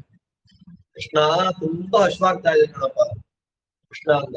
ಆ ಬಗೆ ಬರ್ತಾ ಇದೆ, ಯಜ್ಞ ಆಗ್ತಿದ್ಯೇನೋ, ಊಟಕ್ಕೆ ಹೋಗ್ಬೇಡಿ ಕೇಳಿ ಕೊಡ್ತಾರೆ. ಅಲ್ಲಿ ಬ್ರಾಹ್ಮಣರು ಯಜ್ಞ ಮಾಡ್ತಾ ಇದ್ರು. ನೈವೇದ್ಯ ಕೊಡ ಅಂತ ಕೃಷ್ಣ ಕೊಡಲ್ಲ ಅಂದ್ರಪ್ಪ. ಅಲ್ಲೇ ಯಾಕೆ ಹೋಗ್ತೀರಿ, ಅಡಿಗೆ ಶಾಲೆಗೆ ಹೋಗ್ರಿ, ಹೆಣ್ಣು ಮಕ್ಳು ಇರ್ತಾರೆ, ಕೃಷ್ಣ ಬಲರಾಮ ಬಂದಿದ್ದಾರೆ ಅಂತ ಹೇಳ್ರಿ. ಕೃಷ್ಣ ಬಂದ ತಕ್ಷಣ ಬಲರಾಮ ಕೃಷ್ಣ ಕೇಳ್ತಾ ಇದ್ದಾರೆ. ಹಸಿವು ಹೋದ ತಕ್ಷಣ ದೇವರಿಗೆ ಇದ್ದಾರೆ ಊಟನ. ಸಾಕ್ಷಾತ್ತಾಗಿ ದೇವರೇ ಬಂದಾಗ ನಾನು ನೈವೇದ್ಯ ಮಾಡ್ತಿದ್ದೀನಿ. ಐಟಮ್ ಎಲ್ಲ ತಂದು ಬಿಟ್ರು, ಕೃಷ್ಣನ್ ಊಟ ಹಾಕ್ಬಿಟ್ರು. ಒಬ್ಬಳನ್ನ ಮಾತ್ರ ಬಿಡ್ಲಿಲ್ಲ ಅವಳ ಗಂಡ. ಮಹಾಕರ್ಮಠ, ದೇವರೇ ಬಂದಿರ್ಲಿ ನಾನ್ ನೈವೇದ್ಯ ಮಾಡೇ ಕೊಡೋದು. ಹಾಗಿರ್ತಿ ಎಲ್ಲಾ ಕಾಲದಲ್ಲೂ ಇರ್ತಾರೆ ಕರ್ಮಠ. ಹಾಗೆ ಮಾಡಿದಾಗ ಅವಳಿಗೆ ಅಯ್ಯೋ ಸಾಕ್ಷಾತ್ ದೇವರ ಊಟ ಮಾಡಿಸ್ಲಿಕ್ಕೆ ಆಗಲಿಲ್ವಲ್ಲ ಅಂತ ದೇಹ ತ್ಯಾಗ ಮಾಡಿ ಸತ್ಯ ಹೋಗ್ತಾನೆ. ಸತ್ಯ ಅಷ್ಟು ಕೃಷ್ಣದೇವರ ಮೇಲೆ ಅಪಾರವಾದ ಭಕ್ತಿ. ಕೃಷ್ಣ ಅಂದ, ಒಳ್ಳೆ ಊಟ ಹಾಕಿದ್ರಿ, ಮನೆಗೆ ಹೋಗ್ರಿ. ಗಂಡನ ಜೊತೆ ಗಲಾಟೆ ಮಾಡ್ಕೊಂಬೋದಿರಿ, ಮನೆಗೆ ಹೋಗ್ರಿ ಅಂದ್ರೆ ನೀವು ಹೋಗ್ರಿ, ನಾನು ಇದು ನಿಮ್ಗೆ ಹಾಕ್ರಿ ಅಂತ. ಕೃಷ್ಣ ಮನೆಗೆ ಬಂದ್ರೆ ನಮಸ್ಕಾರವನ್ನು ಮಾಡ್ಲಿಲ್ಲ ಆ ಹೆಣ್ಮಕ್ಳು, ಹೆಣ್ಮಕ್ಳಿಗೆ. ನಮ್ಗೀಗ ಬುದ್ಧಿವಂತ ದೇವರೇ ಮನೆಗೆ ಬಂದು ಊಟ ಹಾಕು ಅಂದ್ರೆ ಹೋಗಿ ಮಾಡ್ಬಿಟ್ಟು ಹಾಕ್ತಿವಿ ಅನ್ನೋಷ್ಟು ಮೂರ್ಖತನ ಬಂತು. ನಿಮ್ಮಷ್ಟು ಜ್ಞಾನ ನಮಗಿಲ್ಲ, ಅನುಗ್ರಹ ಮಾಡ್ರಿ, ತಪ್ಪು ತಿಳ್ಕೊಬೇಡ್ರಿ ಅಂತ ಹೇಳಿ ಹೆಂಡತಿಯರನ್ನ ಮನಸ್ಸಮಾಧಾನ ಪಡಿಸಿಬಿಟ್ಟು ಹೋದ್ರು. ಇದೇ ಸಂದರ್ಭದಲ್ಲೇ ಗೋವರ್ಧನ ಪೂಜೆ ಮಾಡಬೇಕು ಅಂತ ತೀರ್ಮಾನ ಮಾಡಿದ್ರು. ಗೋವರ್ಧನದ ಆರಾಧನೆ. ಗೋವರ್ಧನದ ಆರಾಧನೆ ಯಾಕೆ ಮಾಡಬೇಕು ಅಂದ್ರೆ, ಆಹಾರ ಕೊಡುವಂತವ್ರಿಗೆ, ಈಗ ವ್ಯಾಪಾರ ಮಾಡುವಂತವ್ರಿಗೆ, ನಮಗೆ ಶಾಸ್ತ್ರ ಅಧ್ಯಯನ ಮಾಡತಕ್ಕಂತ ವ್ಯಕ್ತಿಗಳಿಗೆ ದೇವ್ರು ಯಾವುದು ಅಂತಂದ್ರೆ ಸಾಲಗ್ರಾಮ, ಪುಸ್ತಕ. ಊರುಗಳನ್ನ ರಕ್ಷಣೆ ಮಾಡತಕ್ಕಂತ ವ್ಯಕ್ತಿಗಳಿಗೆ ದೇವ್ರು ಯಾವುದು ಅಂದ್ರೆ ಕತ್ತಿ, ಪುರಾಣಿ. ಆಯುಧ ಪೂಜೆ ನಾವು ಕತ್ತರಿ ಮಾಡ್ತೀವಿ, ಆಯುಧ ಪೂಜೆ ಆಗಲ್ಲ. ನಾವು ಮಾಡೋದೆಲ್ಲ ಎಷ್ಟು ತಪ್ಪುಗಳು ಅಂತಂದ್ರೆ, ಆಯುಧ ಪೂಜೆಯನ್ನ ಯಾರು ಮಾಡ್ಬೇಕು? ಕ್ಷತ್ರಿಯರು ಮಾಡ್ಬೇಕು. ನಾವೇನ್ ಮಾಡ್ಬೇಕು ಅಂದ್ರೆ, ನಮಗೆ ನಮ್ಮದ್ದೇ ಆದ ಪ್ರತಿಮೆಗಳನ್ನು ದೇವರು ಕೊಟ್ಟಿದ್ದಾರೆ. ಕತ್ರಿ, ಚಾಕುಗಳು, ಚೂರಿ, ಕತ್ತಿ, ಇದು ಮಚ್ಚು, ಅದಕ್ಕೆಲ್ಲ ಆಯುಧ ಅಂತ. ಯಾವ ಆಯುಧ ಅದು? ಆಯುಧ ಅಂದ್ರೆ ಮೀನಿಂಗ್ ಗೊತ್ತಾ? ಆಯುಧ ಸುನೋತಿ ಅಂತ. ಆಯುಧನ್ನ ನಾಶ ಮಾಡಿಬಿಡುತ್ತೆ ಆಯುಧ. ಕ್ಷತ್ರಿಯರು ಮಾಡಬೇಕಾದ್ದು ವಾಹನ ಪೂಜೆ, ಆಯುಧ ಪೂಜೆ. ನಮ್ಗೆ ಹೇಳಿಲ್ಲ ಇದೆಲ್ಲ. ಬ್ರಾಹ್ಮಣ ವೈಶ್ಯರಿಗೆ ಆಯುಧ ಪೂಜೆ ಹೇಳಿಲ್ಲ. ಕೆಲವು ಕಾಡಲ್ಲಿ ವಾಸ ಮಾಡುವ ನಂದಗೋಪಾಲಿಗಳೇ ಮೊದಲಾದವರೆಲ್ಲ ಆಯುಧ ಪೂಜೆ ಮಾಡ್ಬೇಕು. ಯಾಕೆ? ಅವ್ರು ಕಾಡಲಿದ್ದಾರೆ, ಹುಲಿ ಸಿಂಹಗಳು ಬಂದ್ರೆ ಸಮಸ್ಯೆ ಆಗುತ್ತೆ. ಊರಲ್ಲಿ ವಾಣಿಜ್ಯ ವ್ಯವಹಾರವನ್ನು ಮಾಡತಕ್ಕಂತ ವ್ಯಕ್ತಿಗಳಿಗೆ ದೇವ್ರ ಪೂಜೆ ಯಾವುದು? ಪ್ರತಿಮಾ ಯಾವುದು ಅವ್ರಿಗೆ? ಶೂದ್ರಾದಿಗಳಿಗೆ ದೇವರು ಯಾವುದು? ನೇಗಿಲು. ದನಕರುಗಳು ಎಲ್ಲರಿಗೂ ಸಮಾನವಾಗಿ ದೇವರು. ಬ್ರಾಹ್ಮಣನಾದವನಿಗೆ ದೇವರು ಪುಸ್ತಕ, ಶಾಲಗ್ರಾಮ. ವಿಶೇಷವಾಗಿ ಕ್ಷತ್ರಿಯನಾದವನಿಗೆ ಆಯುಧ ಪೂಜೆ ಮಾಡುವಾಗ ವಿಶೇಷ ಪೂಜೆ ಮಾಡಬೇಕಾದ ಆಯುಧಗಳಿಗೆ. ಕ್ಷತ್ರಿಯರು ವ್ಯಾಪಾರ ಮಾಡುವಾಗ ತುಲ, ಮತ್ತೆ ಶೂದ್ರರಾದವರಿಗೆ ಪೂಜೆ ಮಾಡಬೇಕಾದಾಗ ಬರುವುದು ಹಲ, ಮುಸಲ, ನೇಗಿಲು. ಆದ್ದರಿಂದ ಇವರು ವೈಶ್ಯರಾದ್ರಿಂದ ಗೋವುಗಳಿಗೆ ವಿಶೇಷವಾಗಿ ಏನ್ ಬರಬೇಕು? ಹಾಲು ಕೊಡ್ಬೇಕು ಅಂದ್ರೆ ಹುಲ್ ತಿನ್ಬೇಕು. ಹುಲ್ ತಿನ್ಬೇಕು ಅಂದ್ರೆ ಅದಕ್ಕೆ ಮಳೆ ಬರಬೇಕು. ಮಳೆ ಬರಬೇಕು ಅಂದ್ರೆ ಇಂದ್ರ ಮಳೆ ಕೊಡ್ಬೇಕು. ಆ ಮಳೆ ಕೊಡಬೇಕು ಅಂತಂದ್ರೆ ಇಂದ್ರ ದೇವರನ್ನ ಭಕ್ತಿಯಿಂದ ಪೂಜೆ ಮಾಡಬೇಕು. ಇಂದ್ರ ಪೂಜಾ ಶುರು ಮಾಡುದು ಕೃಷ್ಣ ಬಂದಿಂದ. ಇಂದ್ರನಿಗೆ ದುರಹಂಕಾರ ಬಂದಿರೋದು ಕೃಷ್ಣನಿಗೆ ಗೊತ್ತಾಗಿದೆ. ಇಂದ್ರನ ಪೂಜೆ ಯಾಕೆ ಮಾಡ್ತೀರಯ್ಯ?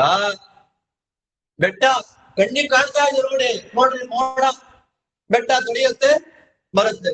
ಕ್ಯಾತ್ಸಂದ್ರ ದಾಟ್ ಮುಂದೆ ಹೊರಟೋದ್ರೆ ಬೆಟ್ಟನೇ ಇಲ್ಲ. ರೈಲಲ್ಲಿ ಬರ್ಬೇಕಾದ್ರೆ ಗೊತ್ತಾಗುತ್ತೆ ಎಷ್ಟು ಬೆಟ್ಟ ಬಗಿದು ಬಗಿದು ಬಗಿದು ಬಗಿದು ಹಾಳು ಮಾಡ್ತಾ ಇದ್ದಾರೆ ಅಂತಂದ್ರೆ.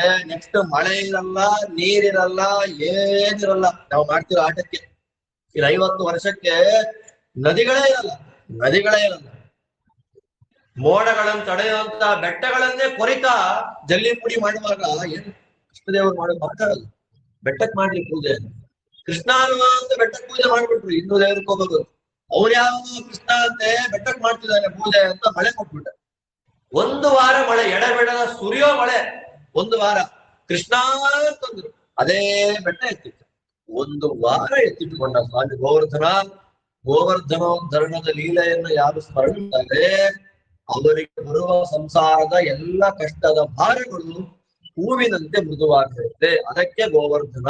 ನಾವು ದೇವರು ಬೆಟ್ಟ ಎತ್ತಿದ್ದಾನೆ, ನಮ್ಮ ಕಷ್ಟಗಳು ಅನ್ನುವ ಬೆಟ್ಟ ಎತ್ತಿಟ್ಟಿದ್ದು, ಅದರ ಕೆಳಗಡೆ ನಾವು ನಿಂತಿದ್ದೇವೆ. ಹೇಗೆ 1 ವಾರ ಎಲ್ಲ ಗೋಪಾಲರನ್ನ, ಗೋವುಗಳನ್ನ, ಗೋಪಿಕಾ ಸ್ತ್ರೀಯರನ್ನ ಕಾಪಾಡಿದ್ರು, ಹಾಗೆ ದೇವರು ನಮ್ಮ ಸಂಸಾರದಲ್ಲಿ ಬರುವ ಕಷ್ಟಗಳನ್ನೆಲ್ಲ ಬೆಟ್ಟವನ್ನು ಅವನೇ ಎತ್ತಿಟ್ಟು ನಮ್ಮನ್ನು ಕಾಪಾಡುತ್ತಾನೆ ಅನ್ನುವ ಅನುಸಂಧಾನ ಯಾವಾಗ ಬರಬೇಕು ನಮಗೆ? ಈ ಗೋವರ್ಧನೋದ್ಧರಣದ ಲೀಲೆಯನ್ನು ಕೇಳಿ ಬರಬೇಕು.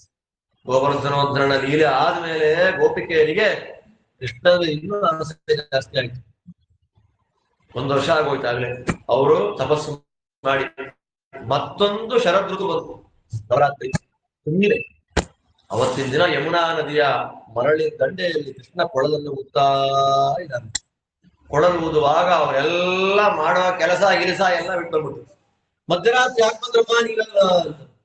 ಕೃಷ್ಣ ವರ ಕೊಟ್ಟಿದ್ದೆ ಅಲ್ವಾ ಅಂತ ಹೇಳಿದಾಗ ಅವರೆಲ್ಲ ಕೃಷ್ಣನನ್ನ ಒಪ್ಪಿಕೊಳ್ಳಿಕ್ ಹೋದ್ರು.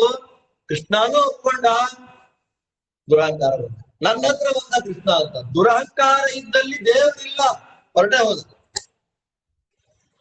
ಅಳ್ತಾರೆ, ಯಮುನಾ ನದಿ ಮರಳ ದಂಡೆಗೆ ಬರ್ತಾರೆ, ಕೃಷ್ಣ ಅಂತ ಅವರು ಅನುಸಂಧಾನ ಮಾಡ್ತಾರೆ. ಅದೇ ಭಾಗವತದಲ್ಲಿ ಬಂದ ಅತ್ಯಂತ ಪ್ರಸಿದ್ಧವಾದಂತಹ ಗೋಪಿ ಗೀತ. ಅದನ್ನ ಪ್ರಾರ್ಥನೆ ಮಾಡಿದ ಮೇಲೆ ಇನ್ಯಾರೂ ನಮಗ್ ಗತಿ ಇಲ್ಲ, ಕೃಷ್ಣನೇ ಗತಿ ಅಂತ ಯಾವಾಗ ಅವರ ಮನಸ್ಸಿಗೆ ಬಂತೋ ಅವರ ಮಧ್ಯದಲ್ಲಿ ಎದ್ದು ಬಂದ ದೇವರು. ಸಾಕ್ಷಾತ್ ಮನ್ಮಥ ರೂಪನಾಗಿ ಬಂದಿದ್ದಾನೆ. ಅವರಿಗೆ ಕೃಷ್ಣ ಕೊಟ್ಟ ಸಂತೋಷವನ್ನೇ ರಾಸಕ್ರೀಡಾ ಅಂತ ಕರೀತಾರೆ. ಪರೀಕ್ಷಿತ ಕೇಳಿದ, ಸ್ವಾಮಿ ದೇವರಾದವ್ರು ಮಾಡೋ ಕೆಲಸ ಬೇಡ್ರಿ, ನಾವು ದೇವರು ಅಂದ್ರೆ ರೋಲ್ ಮಾಡೆಲ್ಲ ಇರ್ಬೇಕು, ದೇವರಾದವ್ರು ಮಾಡೋ ಕೆಲಸ ಇದೆಲ್ಲ. ಸಾವಿರಾರು ಹೆಣ್ಮಕ್ಳ ಜೊತೆ ವಿಹಾರ ಮಾಡದೆ ದೇವ್ರು ಮಾಡೋ ಕೆಲಸನ? ಶುಕಾಚಾರ್ಯ ಅಂತಾರೆ, ಅವ್ರು ಯಾರು? ನೀನ್ ಕೇಳಿದ ಪ್ರಶ್ನೆ ಕರೆಕ್ಟ್ ಆಗಿದೆ ಪರೀಕ್ಷಿತ. ಆ ಗೋಪಿಕಾಸ್ತ್ರೀಯರು ಯಾರು ಅನ್ನೋದನ್ನು ತಿಳ್ಕೊಂಡು ಅವ್ರು ಮಾಡಿ ತಪ್ಪು ಸರಿನೋ ನೋಡ್ಬೇಕು. ಒಬ್ಬೊಬ್ಬರು ಒಂದೊಂದು ರೀತಿಯಲ್ಲಿ ದೇವ್ರ ಉಪಾಸನೆ ಮಾಡ್ಬೇಕು. ಗಂಡ ಅಂತ ಉಪಾಸನೆ ಮಾಡ್ಲಿಕ್ಕೆ ಯೋಗ್ಯತೆ ಯಾರಿಗೆ? ಲಕ್ಷ್ಮೀ ದೇವಿಗೆ ಮಾತ್ರ. ಲಕ್ಷ್ಮಿ ದೇವರನ್ನ ಪತಿತ್ವೇನ ಶ್ರೀಯೋಪಾಸ್ಯ. ಲಕ್ಷ್ಮಿ ಗಂಡನನ್ನ, ನಾರಾಯಣನನ್ನ ಪತಿ ಗಂಡ ಅಂತ ಉಪಾಸನೆ ಮಾಡ್ಬೇಕು. ಬ್ರಹ್ಮದೇವರು ಏನಂತ ಉಪಾಸನೆ ಮಾಡ್ಬೇಕು? ದೇವರನ್ನ ತಂದೆ ಅಂತ ಮಾಡ್ಬೇಕು. ಆ ದೇವ ಸ್ತ್ರೀಯರುಗಳು, ದೇವತಾ ಸ್ತ್ರೀಯರು ದೇವರನ್ನ ಶ್ವಶುರ, ಶ್ವಶುರ ಅಂದ್ರೆ ಮಾವ ಅಂತ ಉಪಾಸನೆ ಮಾಡ್ಬೇಕು. ಇನ್ನು ರುದ್ರಾದಿ ದೇವತೆಗಳೆಲ್ಲ ದೇವರನ್ನ ಪಿತಾಮಹ, ತಾತ ಅಂತ ಉಪಾಸನೆ ಮಾಡ್ಬೇಕು. ನಾವೆಲ್ಲ ದೇವ್ರನ್ನ ಏನಂತ ಉಪಾಸನೆ ಮಾಡ್ಬೇಕು? ಸರ್ವ ಜನರು ನಾವೆಲ್ಲ ಮುತ್ತಾತ ಅಂತ ಉಪಾಸನೆ ಮಾಡ್ಬೇಕು. ಗ್ರಂಥದಲ್ಲಿ ಬರುತ್ತೆ, ಪ್ರಮಾಣ ವಾಕ್ಯ ಹೇಳುತ್ತೆ, ಪ್ರಪಿತಾಮಹ ಅಂತ ಸರ್ವಜನ ಅಂತ. ತಂದೆ ಗಂಡ ಅಂತ ಲಕ್ಷ್ಮಿ, ತಂದೆ ಅಂತ ಬ್ರಹ್ಮದೇವರು, ತಾತ ಅಂತ ದೇವತೆಗಳು, ನಾವೆಲ್ಲ ಪ್ರಪಿತಾಮಹ ಮುತ್ತಾತ ಅಂತ ನಾವು ದೇವರನ್ನು ಉಪಾಸನೆ ಮಾಡಬೇಕು. ಗೋಪಿಕಾ ಸ್ತ್ರೀಯರು ಅವರ ದೇವತೆಗಳು ಹೌದು, ಆದ್ರೆ ಅವರಿಗೆ ವಿಶೇಷವಾದ ನಿಯಮನ ಇಲ್ಲ, ಗಂಡ ಹೆಂಡತಿ ಸಂಬಂಧ ಅವರಲ್ಲಿಲ್ಲ. ಅವ್ರು ಏನಂತ ಉಪಾಸನೆ ಮಾಡ್ಬೇಕು ದೇವರನ್ನ ಅಂದ್ರೆ ಜಾರ ಅಂತ ಉಪಾಸನೆ ಮಾಡ್ತಾರೆ ಅವ್ರು ಮಾತ್ರ. ಯಾರು?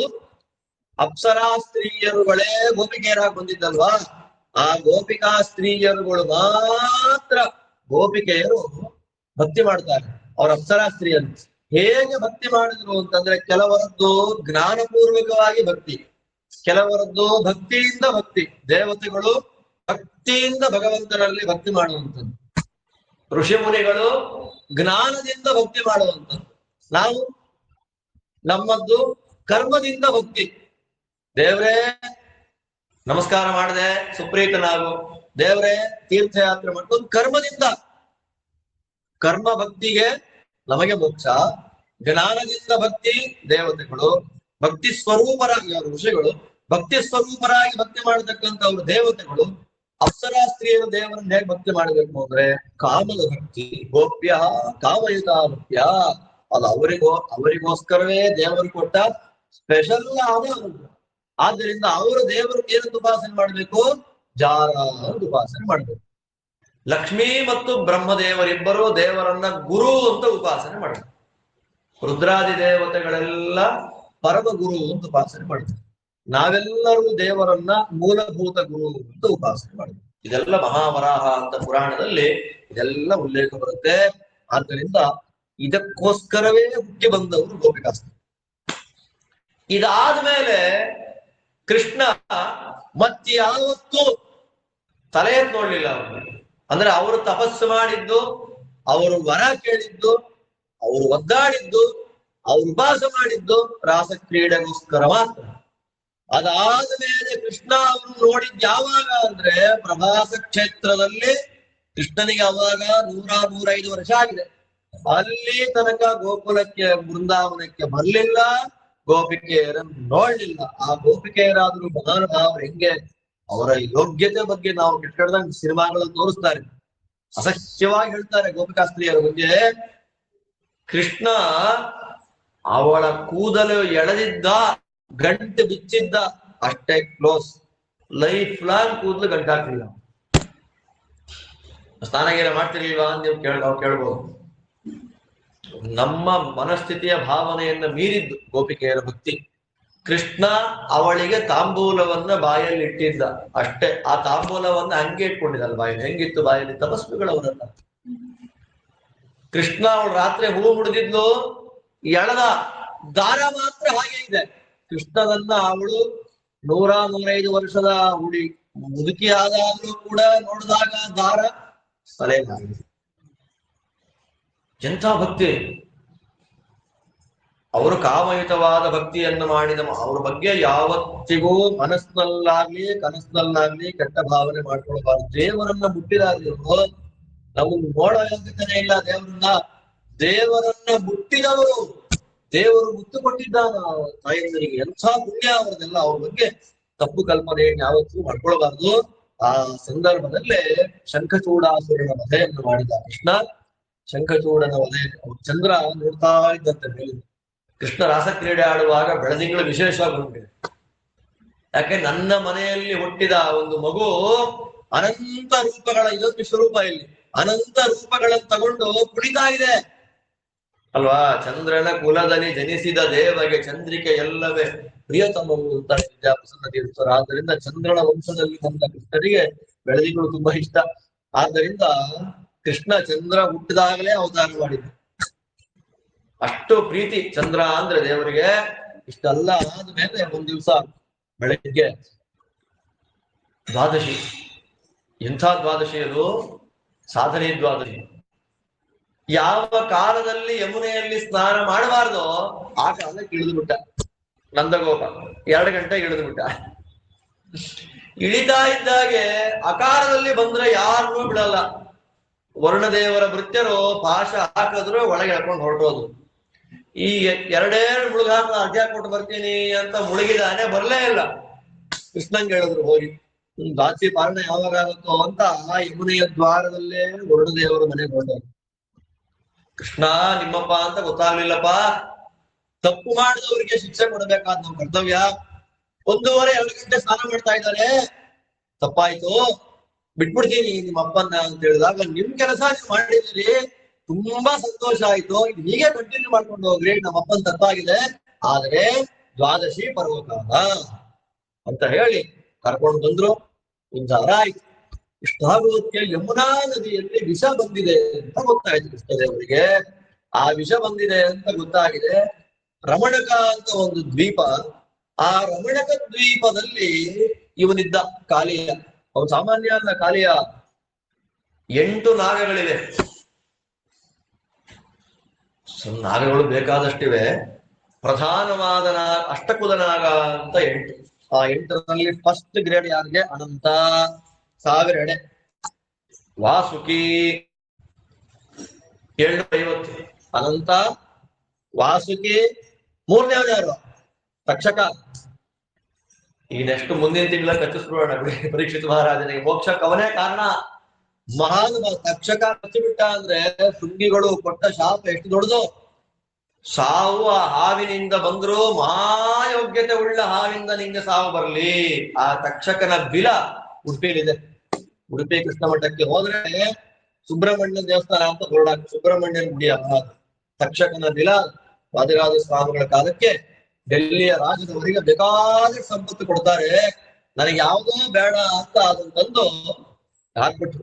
ತಕ್ಷಕ ಉಸಿರಾಡ್ತಾ ಇದ್ದ ಗಾಡಿ ಬರ್ತಾ ಇತ್ತು ಸುತ್ತಲೂ ಜನಗಳಿಗೆಲ್ಲ. ವಾದಿರಾಜರನ್ನ ಪ್ರಾರ್ಥನೆ ಮಾಡಿದಾಗ ಆ ಸಂಪತ್ತೆಲ್ಲ ಹಾಕಿ ಅದನ್ನ ಮುಚ್ಚಿ ಅದರ ಮೇಲೆ 2 ಹಾವಿನ ಫಣಿಗಳನ್ನು ಇಟ್ಟಿದ್ದಾರೆ. ತಕ್ಷಕನ ಬಿಲ ಅದು. ವಾಸುಕಿ ಬಿಲ ಯಾವುದು? ಮುಖ್ಯ ಸುಬ್ರಹ್ಮಣ್ಯ. ಕಾಲಿಯನ ಬಿಲ ಯಾವುದು? ಗೋಕರ್ಣ. ಅದಕ್ಕೋಸ್ಕರವೇ ಅಲ್ವಾ ಸರ್ಪದೋಷಗಳು ಅದೆಲ್ಲ ಬಂದಾಗ ಆ ಪ್ರದೇಶಕ್ಕೆ ಹೋಗಿ ಮಾಡಿಸ್ಕೊಂಡ್ ಬರೋದು. ಯಾಕೆ ನಮ್ಮಲ್ಲಿ ಯಾಕೆ ಮಾಡಬಾರ್ದು ಅಂದ್ರೆ, ನಮ್ ಸರ್ಪಕ್ಷೇತ್ರ ಅಲ್ಲ ನಮ್ಮದು. ನಮ್ದು ರಾಮಕ್ಷೇತ್ರ, ಪರಶುರಾಮ ಕ್ಷೇತ್ರ ಅಲ್ಲ. ಪರಶುರಾಮ ಕ್ಷೇತ್ರದಲ್ಲಿ ವಿಶೇಷವಾಗಿ ಮಾಡಬೇಕಿದೆಲ್ಲ. ತಕ್ಷಕ 3ನೇದ್ರಲ್ಲಿ ಬರ್ತಾನೆ, 4ನೇದಲ್ಲಿ ಬರತಕ್ಕಂಥವನೇ ಕಾಲಿಯ. ಅನಂತ, ವಾಸುಕಿ, ತಕ್ಷಕ, ಕಾಲಿಯ. ಸಾಮಾನ್ಯ ಅಲ್ಲ ಕಾಲಿಯ, ಮಹಾನುಭಾವ. 100 ಹೆಂಡತಿಯ ಜೊತೆ ರಮಣಕ ದ್ವೀಪದಲ್ಲಿದ್ದ. ಅಲ್ಲೇ ಗರುಡ ದೇವರದ್ದು ಭಯ ಆಯ್ತು. ಆ ಗರುಡ ದೇವರು ಏನ್ ಮಾಡ್ತಾರೆ, ಇನ್ ಯಮುನೆಗೆ ಬಂದು ಬಿಡು. ಯಮುನಾ ನದಿಗೆ ಬಂದ್ರೆ ಗರುಡನ್ ಭಯ ಇಲ್ವಾ? ಸೌಭರಿ ಮುನಿಗಳ ಶಾಪ. ಮೀನುಗಳು ಪ್ರಾರ್ಥನೆ ಮಾಡ್ತವೆ ಸೌಭರಿಗಳನ್ನು, ಸ್ವಾಮಿ ಗರುಡ ಬಂದು ತಿನ್ಕೊಂಡು ಹೋಗ್ತಾನೆ, ನಮ್ಮನ್ನ ಕಾಪಾಡ್ಬೇಕು ನಮ್ಮನ್ನ ಅಂತ. ಗರುಡ ಬರಬಾರ್ದು ಇಲ್ಲಿಗೆ. ಗರುಡ ಏನಾದ್ರು ಯಮುನಾ ದ್ವೀಪಕ್ಕೆ ಬಂದ್ರೆ ಅವನ ತಲೆ ಸೀಳು ಹೋಗ್ಬಿಡ್ಲಿ ಅಂತ ಸೌಭರಿ ಮುನಿಗಳು ಶಾಪಗಳು. ಪ್ರಶ್ನೆ ಬರುತ್ತೆ, ಸೌಭರಿ ಮುನಿಗಳ ಯೋಗ್ಯತೆ ಏನು, ಗರುಡನ ಯೋಗ್ಯತೆ ಏನು? ಅದಕ್ಕೆ ನಿರ್ಣಯದಲ್ಲಿ ಹೇಳ್ತಾರೆ, ದೊಡ್ಡವರಿಗೆ ಶಾಪ ಕೊಟ್ರೆ ಚಿಕ್ಕವರ ತಪಸ್ಸು ಪೂರ್ಣವಾಗಿ ನಾಶ ಆಗ್ಬಿಡುತ್ತೆ. ಅವ್ರ ಸಂಕಲ್ಪ ಅದೇ. ದೊಡ್ಡವರಿಗೆ 2 ಇದೆ. ದೊಡ್ಡವರಿಗೆ ಬೈಯೋದು, ದೊಡ್ಡವರನ್ನ ಆಡ್ಕೊಳ್ಳೋದು, ದೊಡ್ಡವರಿಗೆ ಶಾಪ ಕೊಡೋದು. ಮಾಡೋದ್ರಿಂದ ನಮ್ದೇನಾಗುತ್ತೆ? ಮಾಡಿದ ನಮಸ್ಕಾರ, ಮಾಡಿದ ಪೂಜೆ, ಮಾಡಿದ ಪಾರಾಯಣ, ಮಾಡಿದ ದಾನ, ಮಾಡಿದ ಧರ್ಮ ಎಲ್ಲ ಏನಾಯ್ತು?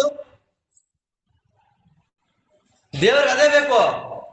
ನಮ್ಗೆ ನಮ್ದನ್ನ ಅಲ್ಲಲ್ಲೇ ಮೊಟಕ್ತಾ ಇರ್ಬೇಕಲ್ಲ. ಸೌಭರಿಗಳು ಮಾಡಿದ ಪುಣ್ಯ ಅಧಿಕವಾಗಿದ್ದಾಗ ಗರುಡನಿಗೆ ಶಾಪ ಕೊಡಿಸಿ ಅಲ್ಲಲ್ಲಿ ಸಮ ಮಾಡಿಸ್ತಾರೆ. ಹೊರತು ಗರುಡ ಮಹಾನುಭಾವ, ಸೌಭರಿ ಯಾವ ಲೆಕ್ಕ ತಗೊಂಡ ಶಾಪ. ಹೇಗೆ ದಕ್ಷ ನಂದಿ ತುಂಬಾ ಚಿಕ್ಕ ದಕ್ಷನಿಗಿಂತ ಹೇಗೆ ತಗೊಂಡ ಶಾಪ, ಹಾಗೆ ಇಲ್ಲ. ಸರಿ, ಬಂದು ಸೇರ್ಕೊಂಡ್ಬಿಟ್ಟ. ಹಾವುಗಳು ಸ್ವಾಭಾವಿಕವಾಗೇ ವಿಷ. ಉಸಿರಾಟನೆ ಎಲ್ಲ ಹೇಳ್ತಾರೆ, ನೀರ್ ಹಾಳಾಯ್ತು, ಕೃಷ್ಣ ಗೊತ್ತಾಯ್ತು, ಬಿದ್ದುಬಿಟ್ಟ. ಅದ್ರಲ್ಲಿ ಬಿದ್ದವನೇ ಸುಮಾರು 500-550 ಎಡೆಗಳು ಹೊಸ್ ಅಂತ ಎದ್ದೇಳ್ತು. ಸರ್ಪ 1-2 ಹೆಡೆ ನೋಡ್ಬಿಟ್ರೆ ಭಯ ಆಗುವಂತವ್ರಿಗೆ ಇನ್ನು 500 ಹೆಡೆ. ಶ್ವೇತನಾಗಗಳು ಅಂತ ನಾಗಗಳಲ್ಲಿ ವಿಶೇಷ. ಕೆಲವು ಸರ್ಪಗಳು ಅದು ಕಚ್ಚಿದ್ರೆ ವಿಷ, ಕೆಲವು ಸರ್ಪಗಳು ಕಚ್ಚೋದಿಲ್ಲ, ಅದು ಗಾಳಿ ಬೀಳುತ್ತೆ, ಗಾಳಿಯಲ್ಲಿ ವಿಷ. ಮತ್ತೆ ಕೆಲವು ಸರ್ಪಗಳಿವೆ ನೋಡ್ಬಿಟ್ರೆ ವಿಷ, ಮತ್ತೆ ಕೆಲವು ಸರ್ಪಗಳು ನಿಮಗೆ ಟಚ್ ಆಗ್ಬಿಟ್ರೆ ವಿಷ, ಸ್ಪರ್ಶ ಮಾಡಿದ್ರೆ ವಿಷ. ಈ ಕೆಲವು ಸರ್ಪಗಳು ನೋಡಿಬಿಟ್ರೆ ವಿಷ. ಆ ಸರ್ಪಗಳನ್ನ ನೋಡ್ತಾ ಇದ್ದಾಗ ತಿರುಪತಿಯಲ್ಲಿ ಶೇಷತೀರ್ಥ ಅಂತ ಇದೆ, ವರ್ಷಕ್ಕೊಂದ್ ದಿವಸ ಬಿಡ್ತಾರೆ, ಸ್ನಾನ ಇಲ್ಲ. ಅಲ್ಲಿ ಶ್ವೇತನಾಗಗಳು ವಾಸ ಮಾಡ್ತಾರೆ, ನೋಡ್ತಾರೆ. ಜ್ಞಾನಿಗಳಿಗೆ ವಿಶೇಷವಾಗಿ ದರ್ಶನ ಆಗಿದೆ. ವೆಂಕಟಾಚಲದಲ್ಲಿ ಆ ತೀರ್ಥ ಈ ತೀರ್ಥ ಅಂತ ವರ್ಷಕ್ಕೊಂದ್ಸಲ TTD ಅವರೇ ಸ್ನಾನಕ್ಕೆ ಅವಕಾಶ ಮಾಡ್ಕೊಡ್ತಾರೆ. ಬಟ್ ಶೇಷ ತೀರ್ಥದಲ್ಲಿ ಸ್ನಾನಕ್ಕೆ ಅವಕಾಶ ಇಲ್ಲ. ಯಾಕೆ? ಆ ಸರ್ಪಗಳ ಯೋಗ್ಯತೆ ತಡ್ಕೊಳ್ಳೋ ಸಾಮರ್ಥ್ಯ ನಮಗಿರಲ್ಲ. ಯಾವ್ದ ಒಂದು ನೀರು ಕುಡಿದು ಇನ್ನೊಂದು ನೀರು ಕುಡಿದ್ರೆ ಗಂಟು ಹಾಳಾಗೋಗುತ್ತೆ. ಹೌದಾನೆ? RO ನೀರು ಅಭ್ಯಾಸ ಆದವರಿಗೆ ಮಾಮೂಲಿ ಬಾವಿ ನೀರು ಕುಡಿದ್ಬಿಟ್ರೆ ಒಂದ್ ವಾರ ಗಂಟೆ ಹೊರಟೆ ಆಗಿರ್ಬೇಕಾದ್ರೆ ಸರ್ಪಗಳು ವಾಸ ಮಾಡುವ ತೀರ್ಥದ ಸ್ನಾನವನ್ನು ಬದಲಾಗಬೇಕಳಿ. ಆ ಸರ್ಪಗಳಿದೆ. ಆ ಸರ್ಪಗಳ ಒಂದೆಡೆ ಎರಡೆಡೆ ಸುಬ್ರಹ್ಮಣ್ಯದಲ್ಲಿ ಕುಕ್ಕೆಯಲ್ಲಿ ಇವತ್ತು ದೊಡ್ಡ ದೊಡ್ಡ ಸರ್ಪಗಳು ವಾಸ ಮಾಡ್ತಾ ಇದೆ. ಭೂಮಿಯಲ್ಲಿ ಹೋಗಿ ಬಂದು ಮಾಡುತ್ತೆ. ಬಿಲಗಳಲ್ಲಿ ಸರ್ಪ ಸಂಚಾರ ಮಾಡುವ ಕ್ಷೇತ್ರ, ನೀವಲ್ಲಿ ಹೋಗಬೇಡಿ, ನೀವಲ್ಲಿ ಹೋಗಬೇಡಿ ಅಂತ ಹೇಳ್ತಾರೆ. ಬೇರೆ ಯಾಕ್ರಿ? ದೊಡ್ಡ ದೊಡ್ಡ ಮಹಾನುಭಾವರು, ತಪಸ್ವಿಗಳು, ಅವಧೂತರುಗಳು ಇರುವ ಜಾಗದಲ್ಲಿ ಸರ್ಪಗಳಿದೆ. ಸೋಸಲೆ ಅಂತ ಒಂದು ಕ್ಷೇತ್ರ, ಈ ಮಠದ್ದು ಮೂಲ. ಅದು 9 ವೃಂದಾವನ ಇದೆ. ಅಲ್ಲಿ ಹೇಗೆ ಅಂತಂದ್ರೆ ಪಾಪ ಅಲ್ಲಿ ಪೂಜೆ ಮಾಡೋರ್ಗೆ ಸುಸ್ತಾಯ್ತು ಅಂದ್ಬಿಟ್ಟು ಕಾಫಿ ಕುಡಿದ ಪೂಜೆ ಮಾಡಿದ್ದವ್ರು. ಕಾಫಿ ಕುಡಿದು ಈಗ 3-4 ವರ್ಷದ ಹಿಂದೆ ಕಾಫಿ ಕುಡಿದು ಪೂಜೆ ಮಾಡ್ಲಿಕ್ಕೆ ಅಲ್ಲಿ ಹೋದಾಗ ಬರಲೇ ಹಾವು ಬಿಡ್ತು. ದೊಡ್ಡವರ ಸನ್ನಿಧಾನ, ಜ್ಞಾನಿಗಳ ಸನ್ನಿಧಾನ, ತೀರ್ಥಗಳು, ಕ್ಷೇತ್ರಗಳು ಅಲ್ಲೆಲ್ಲ ಸಂಚಾರ ಇದೆ. ಸರ್ಪ ಸಂಚಾರ ಇರುವ ಜಾಗದಲ್ಲಿ ನಾವು ಜಾಗ ನೋಡ್ಕೊಂಡು ನಾವಿದ್ಬಿಡ್ಬೇಕು, ನಮ್ಮ ಯೋಗ್ಯತೆ ನೋಡ್ಕೊಂಡು ನಾವಿದ್ಬಿಡ್ಬೇಕು. ಹಾಗೆ ಸಾಮಾನ್ಯ ಸರ್ಪಗಳೇ ಹೀಗೆ ಇರುವಾಗ ಕಾಲಿಯ ಅಷ್ಟಕುಲ ನಾಗಗಳಲ್ಲಿ ಪ್ರಧಾನನಾದ ವ್ಯಕ್ತಿ ಅವನ ಕಥೆ ಏನು? ಉಸಿರಾಡಿದ್ರೆ ವಿಷ ಆಗೋಯ್ತದು. ಕೃಷ್ಣ ಬಿದ್ದ, ಅಯ್ಯೋ ವಿಷದ ನೀರಲ್ಲಿ ಬಿದ್ದ ಅಂತ ಜನ ಗೋಳಾಡ್ತಾರೆ. ಗೋಳಾಡ್ದಾಗ ಸ್ವಾಮಿ ಅದ್ರ ಮೇಲೆ ನಿಂತ ಕಾಲಿಯ ನಾನಾ ಹೆಡೆಗಳಿಂದ ಕಟ್ಟಬೇಕು ಅಂತ ನೋಡ್ದ, ಕಟ್ಟಲಿಕ್ಕೆ ಆಗ್ಲೇ ಇಲ್ಲ. ಕೃಷ್ಣ ಕೊನೆಗೆ ಏನ್ ಮಾಡ್ತಾನೆ, ಅವನ ಹೆಡೆಯ ಮೇಲೆ ನಿಂತು ಕುಡಿಲಿಕ್ಕೆ ಶುರು ಮಾಡಿಬಿಟ್ಟ. ಯಾವ ಯಾವ ಹೆಡೆಗಳು ಅವನಿಗೆ ಸಿಗ್ಲಿಲ್ಲ ಕಂಟ್ರೋಲಿಗೆ, ಅದ್ರ ಮೇಲೆಲ್ಲ ಕುಳಿತಾ ಇದ್ದಾನೆ. ಬಾಲ ಮಾತ್ರ ಇಟ್ಕೊಂಡಂತೆ ಕೈ. ಯಾಕೆ? ವಿಷ ಎಲ್ಲಿದೆ ಅಲ್ಲಿ ಶಿಕ್ಷೆ. ಬಾಲ ಏನ್ ಮಾಡಿದೆ? ಅದಕ್ಕೆ ಬಾಲ ಕೈಯಲ್ಲಿ, ತಲೆ ಮೇಲೆ ನಾಟ್ಯ. ಕೊನೆಗೆ ನಾಗಪತ್ನಿಯರೆಲ್ಲ ಬಂದು ಪ್ರಾರ್ಥನೆ ಮಾಡ್ತಾರೆ ದೇವರನ್ನ. ಭಾಗವತದಲ್ಲಿ ಬಂದ ಸ್ತೋತ್ರಗಳೇ 1 ವರ್ಷ ಹೇಳ್ಬೋದು. ಸ್ತೋತ್ರಗಳೇ ಸ್ತೋತ್ರ ಮಾಡಿ ಹೇಳ್ತಾರೆ, ಸ್ವಾಮಿ ವಿಷ ಕೊಟ್ಟಿದ್ ನೀನೇ ಹಾವುಗಳಿಗೆ, ನಾವು ಉಸಿರಾಡಿದ್ರೆ ವಿಷ. ಈಗ ಬಂದು ಏನ್ ಮಾಡ, ವಿಷ ಕೊಟ್ಟಿದ್ ನಾನೇ ಅಪ್ಪ. ಎಲ್ಲಿ ವಿಷ ಬಿಡಿದ್ರೆ ಜನ ಪುಣ್ಯ ಮಾಡೋ ಜಾಗದಲ್ಲಿ ವಿಷ ಬಿಟ್ಬಿಟ್ರೆ ಇದು ಕಥೆ ಇದೆ. ವಿಷ ಬಿಡಕ್ಕೆ ಅಂತ ಒಂದು ಜಾಗ ಇದೆ, ಅಲ್ಲಿ ವಿಷ ಬಿಡ್ರಿ. ಕಾಡಲ್ಲಿ ಬಿಡ್ರಿ, ಮುಳ್ಳು ಗಿಡಗಳಲ್ಲಿ ಬಿಡ್ರಿ, ಜನ ಕುಡಿಯೋ ನೀರು. ಹೌದು ಸ್ವಾಮಿ, ಗರುಡನ್ ಭಯ ಇದೆಯಲ್ಲ ಅಂತ ಬಂದೆ. ಕಾಳಿಯ ಕೃಷ್ಣ ಅಂತಾನೆ, ನೀನ್ ತಲೆ ಮೇಲೆ ಕುಡಿಯೋದನ್ನು ನನ್ನ ಪಾದದ ಗುರುತಿದೆ, ರಮಣಕ್ಕೆ ಹೋಗು, ಆನಂದವಾಗಿ ವಾಸ ಮಾಡ್ಕೊಂಡಿರೋ, ಗರುಡನ ಭಯ ಇಲ್ಲ ಅಂತ ಕೃಷ್ಣ ಕಳಿಸ್ತಾರೆ. ಎಷ್ಟು ಜನ ಅಸುರರು ಬಂದ ಬಂದ ಬಂದ ಬಂದ ಎಲ್ಲ ಪ್ರಧಾನರಾದ ಅಸುರರನ್ನೆಲ್ಲ ಕೃಷ್ಣ ಸಂಹಾರ ಮಾಡಿದ್ದಾನೆ. ಕಂಸನ ಬತ್ತಳಿಕೆ ಎಲ್ಲ ಖಾಲಿ ಆಗೋಯ್ತಿಲ್ಲ. ಅಲ್ಲಿ ಹೋಗಿ ಕೊಲ್ಲಿಕ್ಕಾಗೋದಿಲ್ಲ ಅಂತ ಗೊತ್ತಾಯ್ತು. ವೃಂದಾವನದಲ್ಲೂ ಸೋತ, ಗೋಕುಲದಲ್ಲೂ ಬೃಹದ್ರದಲ್ಲೂ ಸೋತ, ಕರೆಸ್ಕೊಂಡೇ ಕೊಂದು ಬಿಡೋಣ ಅಂತ ತೀರ್ಮಾನ ಮಾಡ್ಕೊಂಡ. ನನ್ನ ಮೇಲೆ ಅಪನಂಬಿಕೆ, ಯಾರು ಕರೆದ್ರೆ ಬರ್ತಾರೆ ಅಲ್ವಾ? ಯಾರು ಕ್ರೂರ ಅಲ್ಲ ಅವ್ರು ಕರೆದ್ರೆ ಬರ್ತಾನೆ. ಅಕ್ರೂರ ಕಂಸನ ಭಯಕ್ಕೆಲ್ಲ ಓಡೋಗಿದ್ರು, ಅಕ್ರೂರ ಮಾತ್ರ ಇದ್ದ. ಒಂದಲ್ಲ ಒಂದಿನ ಒಳ್ಳೆ ದಿನ ಬಂದೇ ಬರುತ್ತೆ ಅಂತ ಅವನಿದ್ದ. ಅಲ್ಲಿ ದುಷ್ಟತನ ಅಳಿಲೇಬೇಕು ಅಂತ ನಿಂತಿದ್ದ, ಕಳಿಸ್ಕೊಟ್ಟು. ತುಂಬಾ ಸಂತೋಷ ಆಯ್ತು ಅಕ್ರೂರನಿಗೆ. ಕೃಷ್ಣ ನೋಡ್ಬೋದಲ್ಲ ಅಂತ ಬರ್ತಾನೆ ಮಹಾನುಭಾವ. ನೋಡ್ಬೋದಲ್ಲ ಅಂತ ಬಂದ್ರೆ ಹೇಳಕ್ಕೆ ಅಷ್ಟು ಅಕ್ರೂರ ಮಾಡ್ತಾ ಇದ್ದ ಭಗವಂತನ ಭಕ್ತಿ ಎಷ್ಟು ದೊಡ್ಡದು ಅಂತಂದ್ರೆ, ರಥ ಇಳಿತು, ವೃಂದಾವನದೊಳಗೆ ಬರ್ತಾನೆ, ಕೃಷ್ಣನ ಹೆಜ್ಜೆ ಗುರುತು ಕಾಣಿಸ್ತು. ಹೆಜ್ಜೆ ಗುರುತಿರೋ ಜಾಗದಲ್ಲಿ ರಥದಲ್ಲಿ ಹೋಗಬಾರ್ದು ಅಂತ ರಥ ಹಿಡಿದು ನಮಸ್ಕಾರ ಮಾಡ್ಕೊಂಡ್ ಬಂದ್ಬಿಟ್ಟ. ಬೀದಿಲಿ ನಮಸ್ಕಾರ ಮಾಡ್ಕೊಂಡ್ ಬಂದ್ಬಿಟ್ಟ. ದೇವರು ತುಳಿದ ಮಣ್ಣು ಅಂದ್ರೆ ದೊಡ್ಡವರು ಎಷ್ಟು ಪ್ರೀತಿ. 104 ಗ್ರಂಥಗಳನ್ನ ಬರೆದ ಮಹಾನುಭಾವರು, 150 ಕುಂಭಕೋಣ ಅನ್ನುವ ದೊಡ್ಡ ಕ್ಷೇತ್ರ. ಕುಂಭಕೋಣ ಅಂತ ನೀವೆಲ್ಲ ಕೇಳಿರ್ಬೋದು. ಸುಮಾರಾಗಿ ಸಾವಿರಾರು ದೇವಸ್ಥಾನ, ಒಂದೆರಡಲ್ಲ. ಕುಂಭಕೋಣ ನಾವು ನೋಡ್ಬೇಕು ಅಂತಂದ್ರೆ ಮಿನಿಮಮ್ 1 ವರ್ಷ ಬೇಕು. ನೀವು ನವಗ್ರಹಗಳ ದೇವಸ್ಥಾನ ಇದೆ, 25 ಇದೆ. ಅಂತಹ ದೇವಸ್ಥಾನಗಳೆಲ್ಲ ಅವೈದಿಕರ ತುತ್ತಾಗಿದ್ದಾಗ ಅವ್ರನ್ನೆಲ್ಲ ಖಂಡನೆ ಮಾಡಿ ವೈದಿಕ ಧರ್ಮವನ್ನ ಸ್ಥಾಪನೆ ಮಾಡಿ ಎಲ್ಲರಿಗೂ ಎಲ್ಲದೇ ಕುಂಬೇಶ್ವರ, ಶಾಂಗಪಾಣಿ, ರಥಾಂಗಪಾಣಿ ಅದೆಲ್ಲ ದರ್ಶನ ಆಗುವಂತೆ ಮಾಡಿದ ಮಹಾನುಭಾವರು ಯಾರು? ವಿಜಯೇಂದ್ರ ಸ್ವಾಮಿಗಳು, ರಾಘವೇಂದ್ರ ಸ್ವಾಮಿಗಳ ಗುರುಗಳು. ಅವರು ನಾವೇನ್ ಜಾಗದಲ್ಲಿ ಕೂತಿದ್ದೀವಿ ಇಲ್ಲಿಗೆ ಹೆಜ್ಜೆ ನಮಸ್ಕಾರ ಮಾಡ್ಕೊಂಡು ಬಂದು 1533-34ನೇ ಇಸ್ವಿನಲ್ಲಿ ವ್ಯಾಸರಾಜರು ವಾದಿರಾಜರ ಒಂದು ಆಮಂತ್ರಣದಂತೆ ಉಡುಪಿಗೆ ಅವರ ಪರ್ಯಾಯಕ್ಕೆ ಹೋಗುವಾಗ ಪೆನಗೊಂಡ ಮಾರ್ಗವಾಗಿ ಇಲ್ಲಿ ಬಂದು ಶಿವಮೊಗ್ಗ ಅದೇ ದಾರಿ ಕರಾವಳಿ ಹೋಗ್ಲಿಕ್ಕೆ, ಅಲ್ಲಿ ಹೋಗುವಂತಹ ಸಂದರ್ಭದಲ್ಲಿ ವಿಜಯೇಂದ್ರ ಸ್ವಾಮಿಗಳು ಎಲ್ಲಾ ಕಡೆ ತೀರ್ಥಯಾತ್ರೆ ದರ್ಶನ ಮಾಡ್ತಾ ಅವರು ಮುಳುಬಾಗಿಲಿಂದ ಕೋಲಾರದಿಂದ ತುಮಕೂರು, ಅವತ್ತಿಗೂ ತುಮಕೂರು ಅಂತ ಹೆಸರಿದಕ್ಕೆ. ಫಸ್ಟ್ ತುಮಕೂರು ಒಂದು ಶಾಸನ ಎಲ್ಲಿದೆ? ಶಂಕರ ಮಠದ ಎದುರುಗಡೆ ದೇವಸ್ಥಾನ. ಯಾವ ದೇವಸ್ಥಾನ? ಭದ್ರಮಂಚ ಹುಟ್ರಿ ಪಕ್ಕ ಇದೆಯಲ್ಲ ದೇವಸ್ಥಾನ, ಸೋಮೇಶ್ವರ ದೇವಸ್ಥಾನ. ತುಮಕೂರು ಅನ್ನುವ ಹೆಸರು ಸೋಮೇಶ್ವರ ದೇವಸ್ಥಾನದ ಶಾಸನದಲ್ಲಿ ಇವತ್ತಿಗೂ ಇದೆ. ಆ ಸೋಮೇಶ್ವರ ದೇವಸ್ಥಾನ 1900 ಇಸ್ವಿಯಲ್ಲಿ. ಅವಾಗಿಂದ್ರು ತುಮಕೂರು ಅಂತಾನೆ ಹೆಸರಿದಕ್ಕೆ, ಚೇಂಜ್ ಆಗೇ ಇಲ್ಲ. ಆದ್ದರಿಂದ ಇಲ್ಲಿಗೆ ಬರ್ತಾರೆ. ಲಕ್ಷ್ಮೀಕಾಂತ ಸ್ವಾಮಿ ದೇವಸ್ಥಾನದ ಹತ್ರಕ್ಕೆ ಬಂದಾಗ ಅಲ್ಲಿ ಒಂಟೆ ಮೇಲೆ ಹಸಿರು ಛತ್ರಿ, ನಗಾರಿ, ಜೀವಟಿಗೆ, ಆನೆಗಳೆಲ್ಲ ಕಾಣುತ್ತೆ. ಗೊತ್ತಾಯ್ತು ನಮ್ಮ ಗುರುಗಳು ವ್ಯಾಸರಾಜ ಬಂದಿದ್ದಾರೆ ಅಂತ ಗೊತ್ತಾಗಿ ಅವರಿರೋ ಜಾಗದಲ್ಲಿ ನಾನು ಪಲ್ಲಕ್ಕಿಯಲ್ಲಿ ಬರೋದು ಬೇಡ, ಅಲ್ಲಿಂದ ಈ ಜಾಗದ ತನಕ ಹೆಜ್ಜೆ ನಮಸ್ಕಾರ ಹಾಕೊಂಡು ಬಂದು. ಅಂದ್ರೆ ಹೆಜ್ಜೆ ನಮಸ್ಕಾರ, ಅದಾದ್ಮೇಲೆ ಉರುಳು ಸೇವೆ, ಅದೆಲ್ಲ ನಾವು ದೇವರಿಗೆ ತೋರಿಸುವಂತಹ ಆತ್ಮ ಸಮರ್ಪಣೆ. ಬಿಲ್ಡಪ್ ಕೊಡಕ್ಕಲ್ಲ, ಅದೆಲ್ಲ ಆತ್ಮ ಸಮರ್ಪಣೆ. ಆ ಒಂದು ನಿಮಿತ್ತವಾಗಿ ಈ ಆಂಜನೇಯ, ಪಕ್ಕ ದೊಡ್ಡರಾಯ ಮಠದ ಆಂಜನೇಯ, ಆ ಎರಡೂ ಪ್ರಾಣದೇವರನ್ನ 1534ರಲ್ಲಿ ಪ್ರತಿಷ್ಠೆ ಮಾಡಿದ್ದು ಅಂತ ಇತಿಹಾಸ. ಆದ್ದರಿಂದ ಅಲ್ಲಿಂದ ಇಲ್ಲ ಅಂದ್ರೆ ಹೆಜ್ಜೆ ನಮಸ್ಕಾರ, ಉರುಳು ಸೇವೆ ಅದೆಲ್ಲ ಭಾಗವತಾದಿ ಗ್ರಂಥಗಳ ದೇವಸ್ಥಾನದಲ್ಲೇ ಮಾಡಬೇಕು ಅಂತಿಲ್ಲ. ಜ್ಞಾನಿಗಳು ಇರುವ ಜಾಗಕ್ಕೆ ಹೆಜ್ಜೆ ನಮಸ್ಕಾರ ಮಾಡ್ಕೊಂಡು ಹೋಗ್ಬಿಟ್ರೆ, ಉರುಳು ಸೇವೆ ಮಾಡ್ಬಿಟ್ರೆ ಮಹಾಪುಣ್ಯ ಆಗಿದೆ. ಇಲ್ಲೇ ಈ ಜಾಗದಲ್ಲೇ ಆಗಿದೆ ಒಂದು ಘಟನೆ.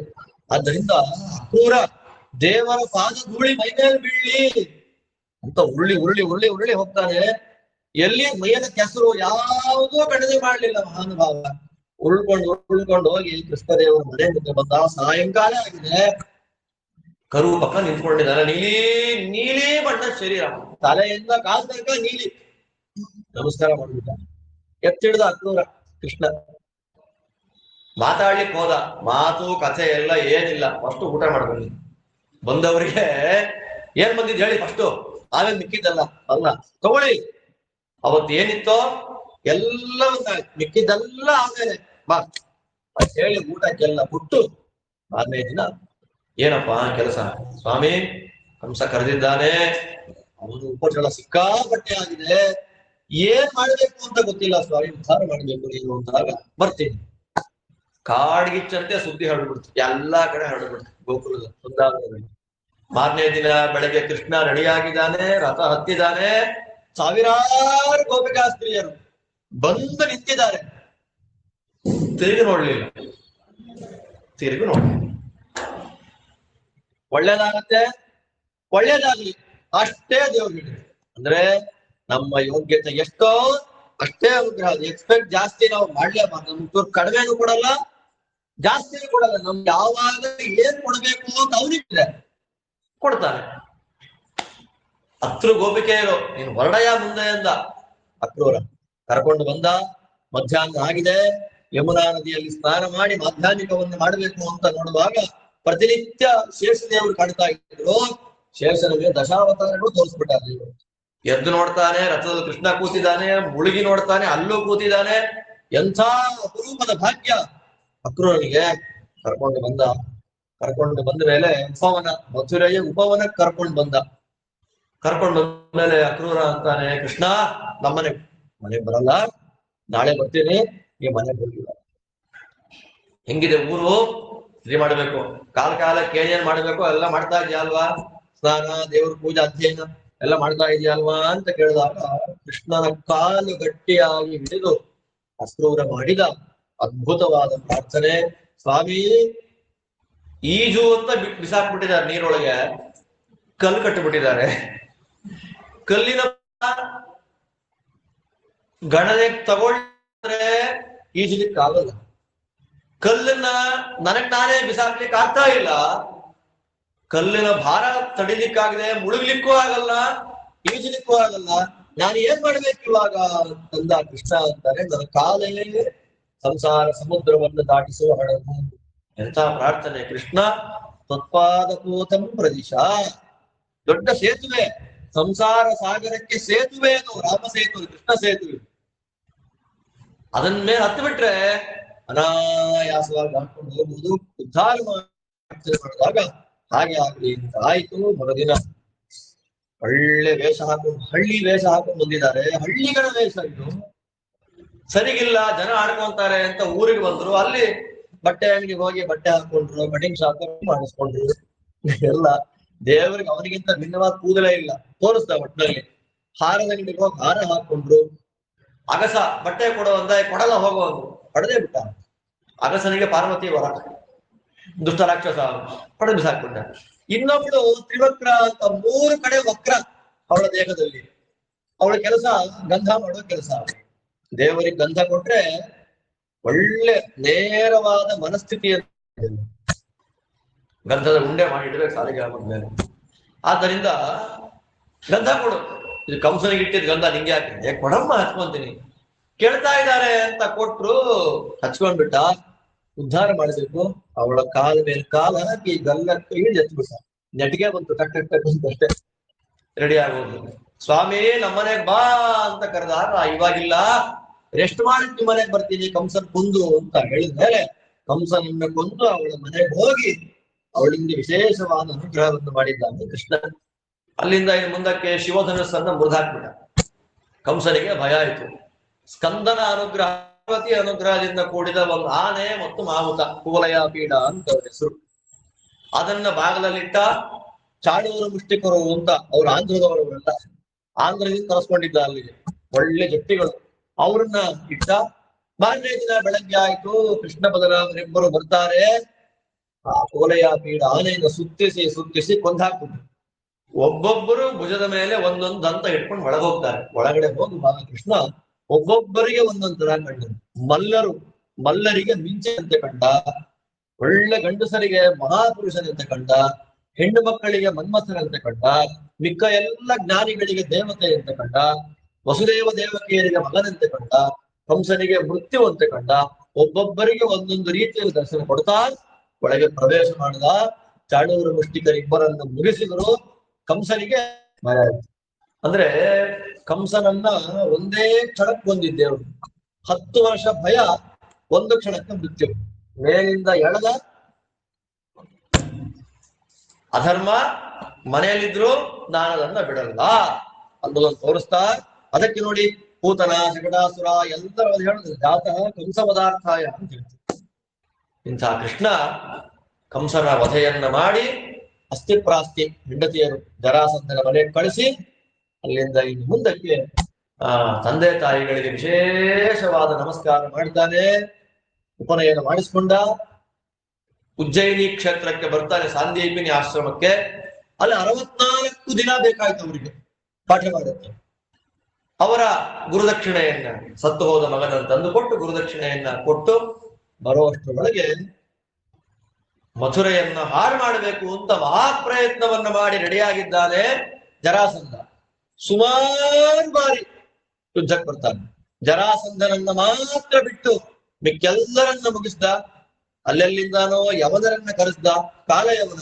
ದೇವರು ಮಾಡುವ ಕೆಲಸ ಒಂದು ಕೆಲಸ, 2. ದೇವತೆಗಳಿಗೆ ಸಹಾಯ ಮಾಡಿದ್ದಕ್ಕೆ ದೇವತೆಗಳು ನಿನಗೇನು ವರ ಬೇಕಪ್ಪ ಅಂತ ಕೇಳಿದ್ರು. ನಿದ್ದೆ ಬೇಕು ಅಂತ ಒಬ್ಬ ಕೇಳಿದ್ರು. ದೇವರ ಪೂಜೆ ಮಾಡಿ ನಿದ್ದೆ ಕೇಳಿದ್ದ.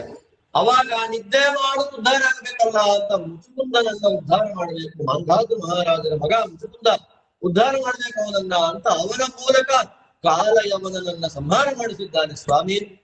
ಸಂಹಾರ ಮಾಡಿಸಿ ಆದ ಮೇಲೆ ಮಥುರೆ ಇರೋದು ಬೇಡ, ನನ್ನವರೆಲ್ಲ ರಕ್ಷಣೆಯಿಂದಿರಬೇಕು ಅಂತ ವಿಶ್ವಕರ್ಮನಿಗೆ ಹೇಳಿ ಕುಶಸ್ಥಲ ಅನ್ನುವ ಜಾಗದಲ್ಲಿ ಪಶ್ಚಿಮ ಸಮುದ್ರ 12 ಯೋಜನ ವಿಸ್ತಾರವಾದ ಸಮುದ್ರವನ್ನ ಸಿಹಿನೀರನ್ನಾಗಿ ಮಾಡಿ ಅದರ ಮಧ್ಯದಲ್ಲಿ ವಿಶ್ವಕರ್ಮನ ಮೂಲಕ ವೈಕುಂಠದಂತೆ ವಿರಾಜಮಾನವಾದ ದ್ವಾರಕಾನಗರವನ್ನು ನಿರ್ಮಾಣ ಮಾಡಿದ.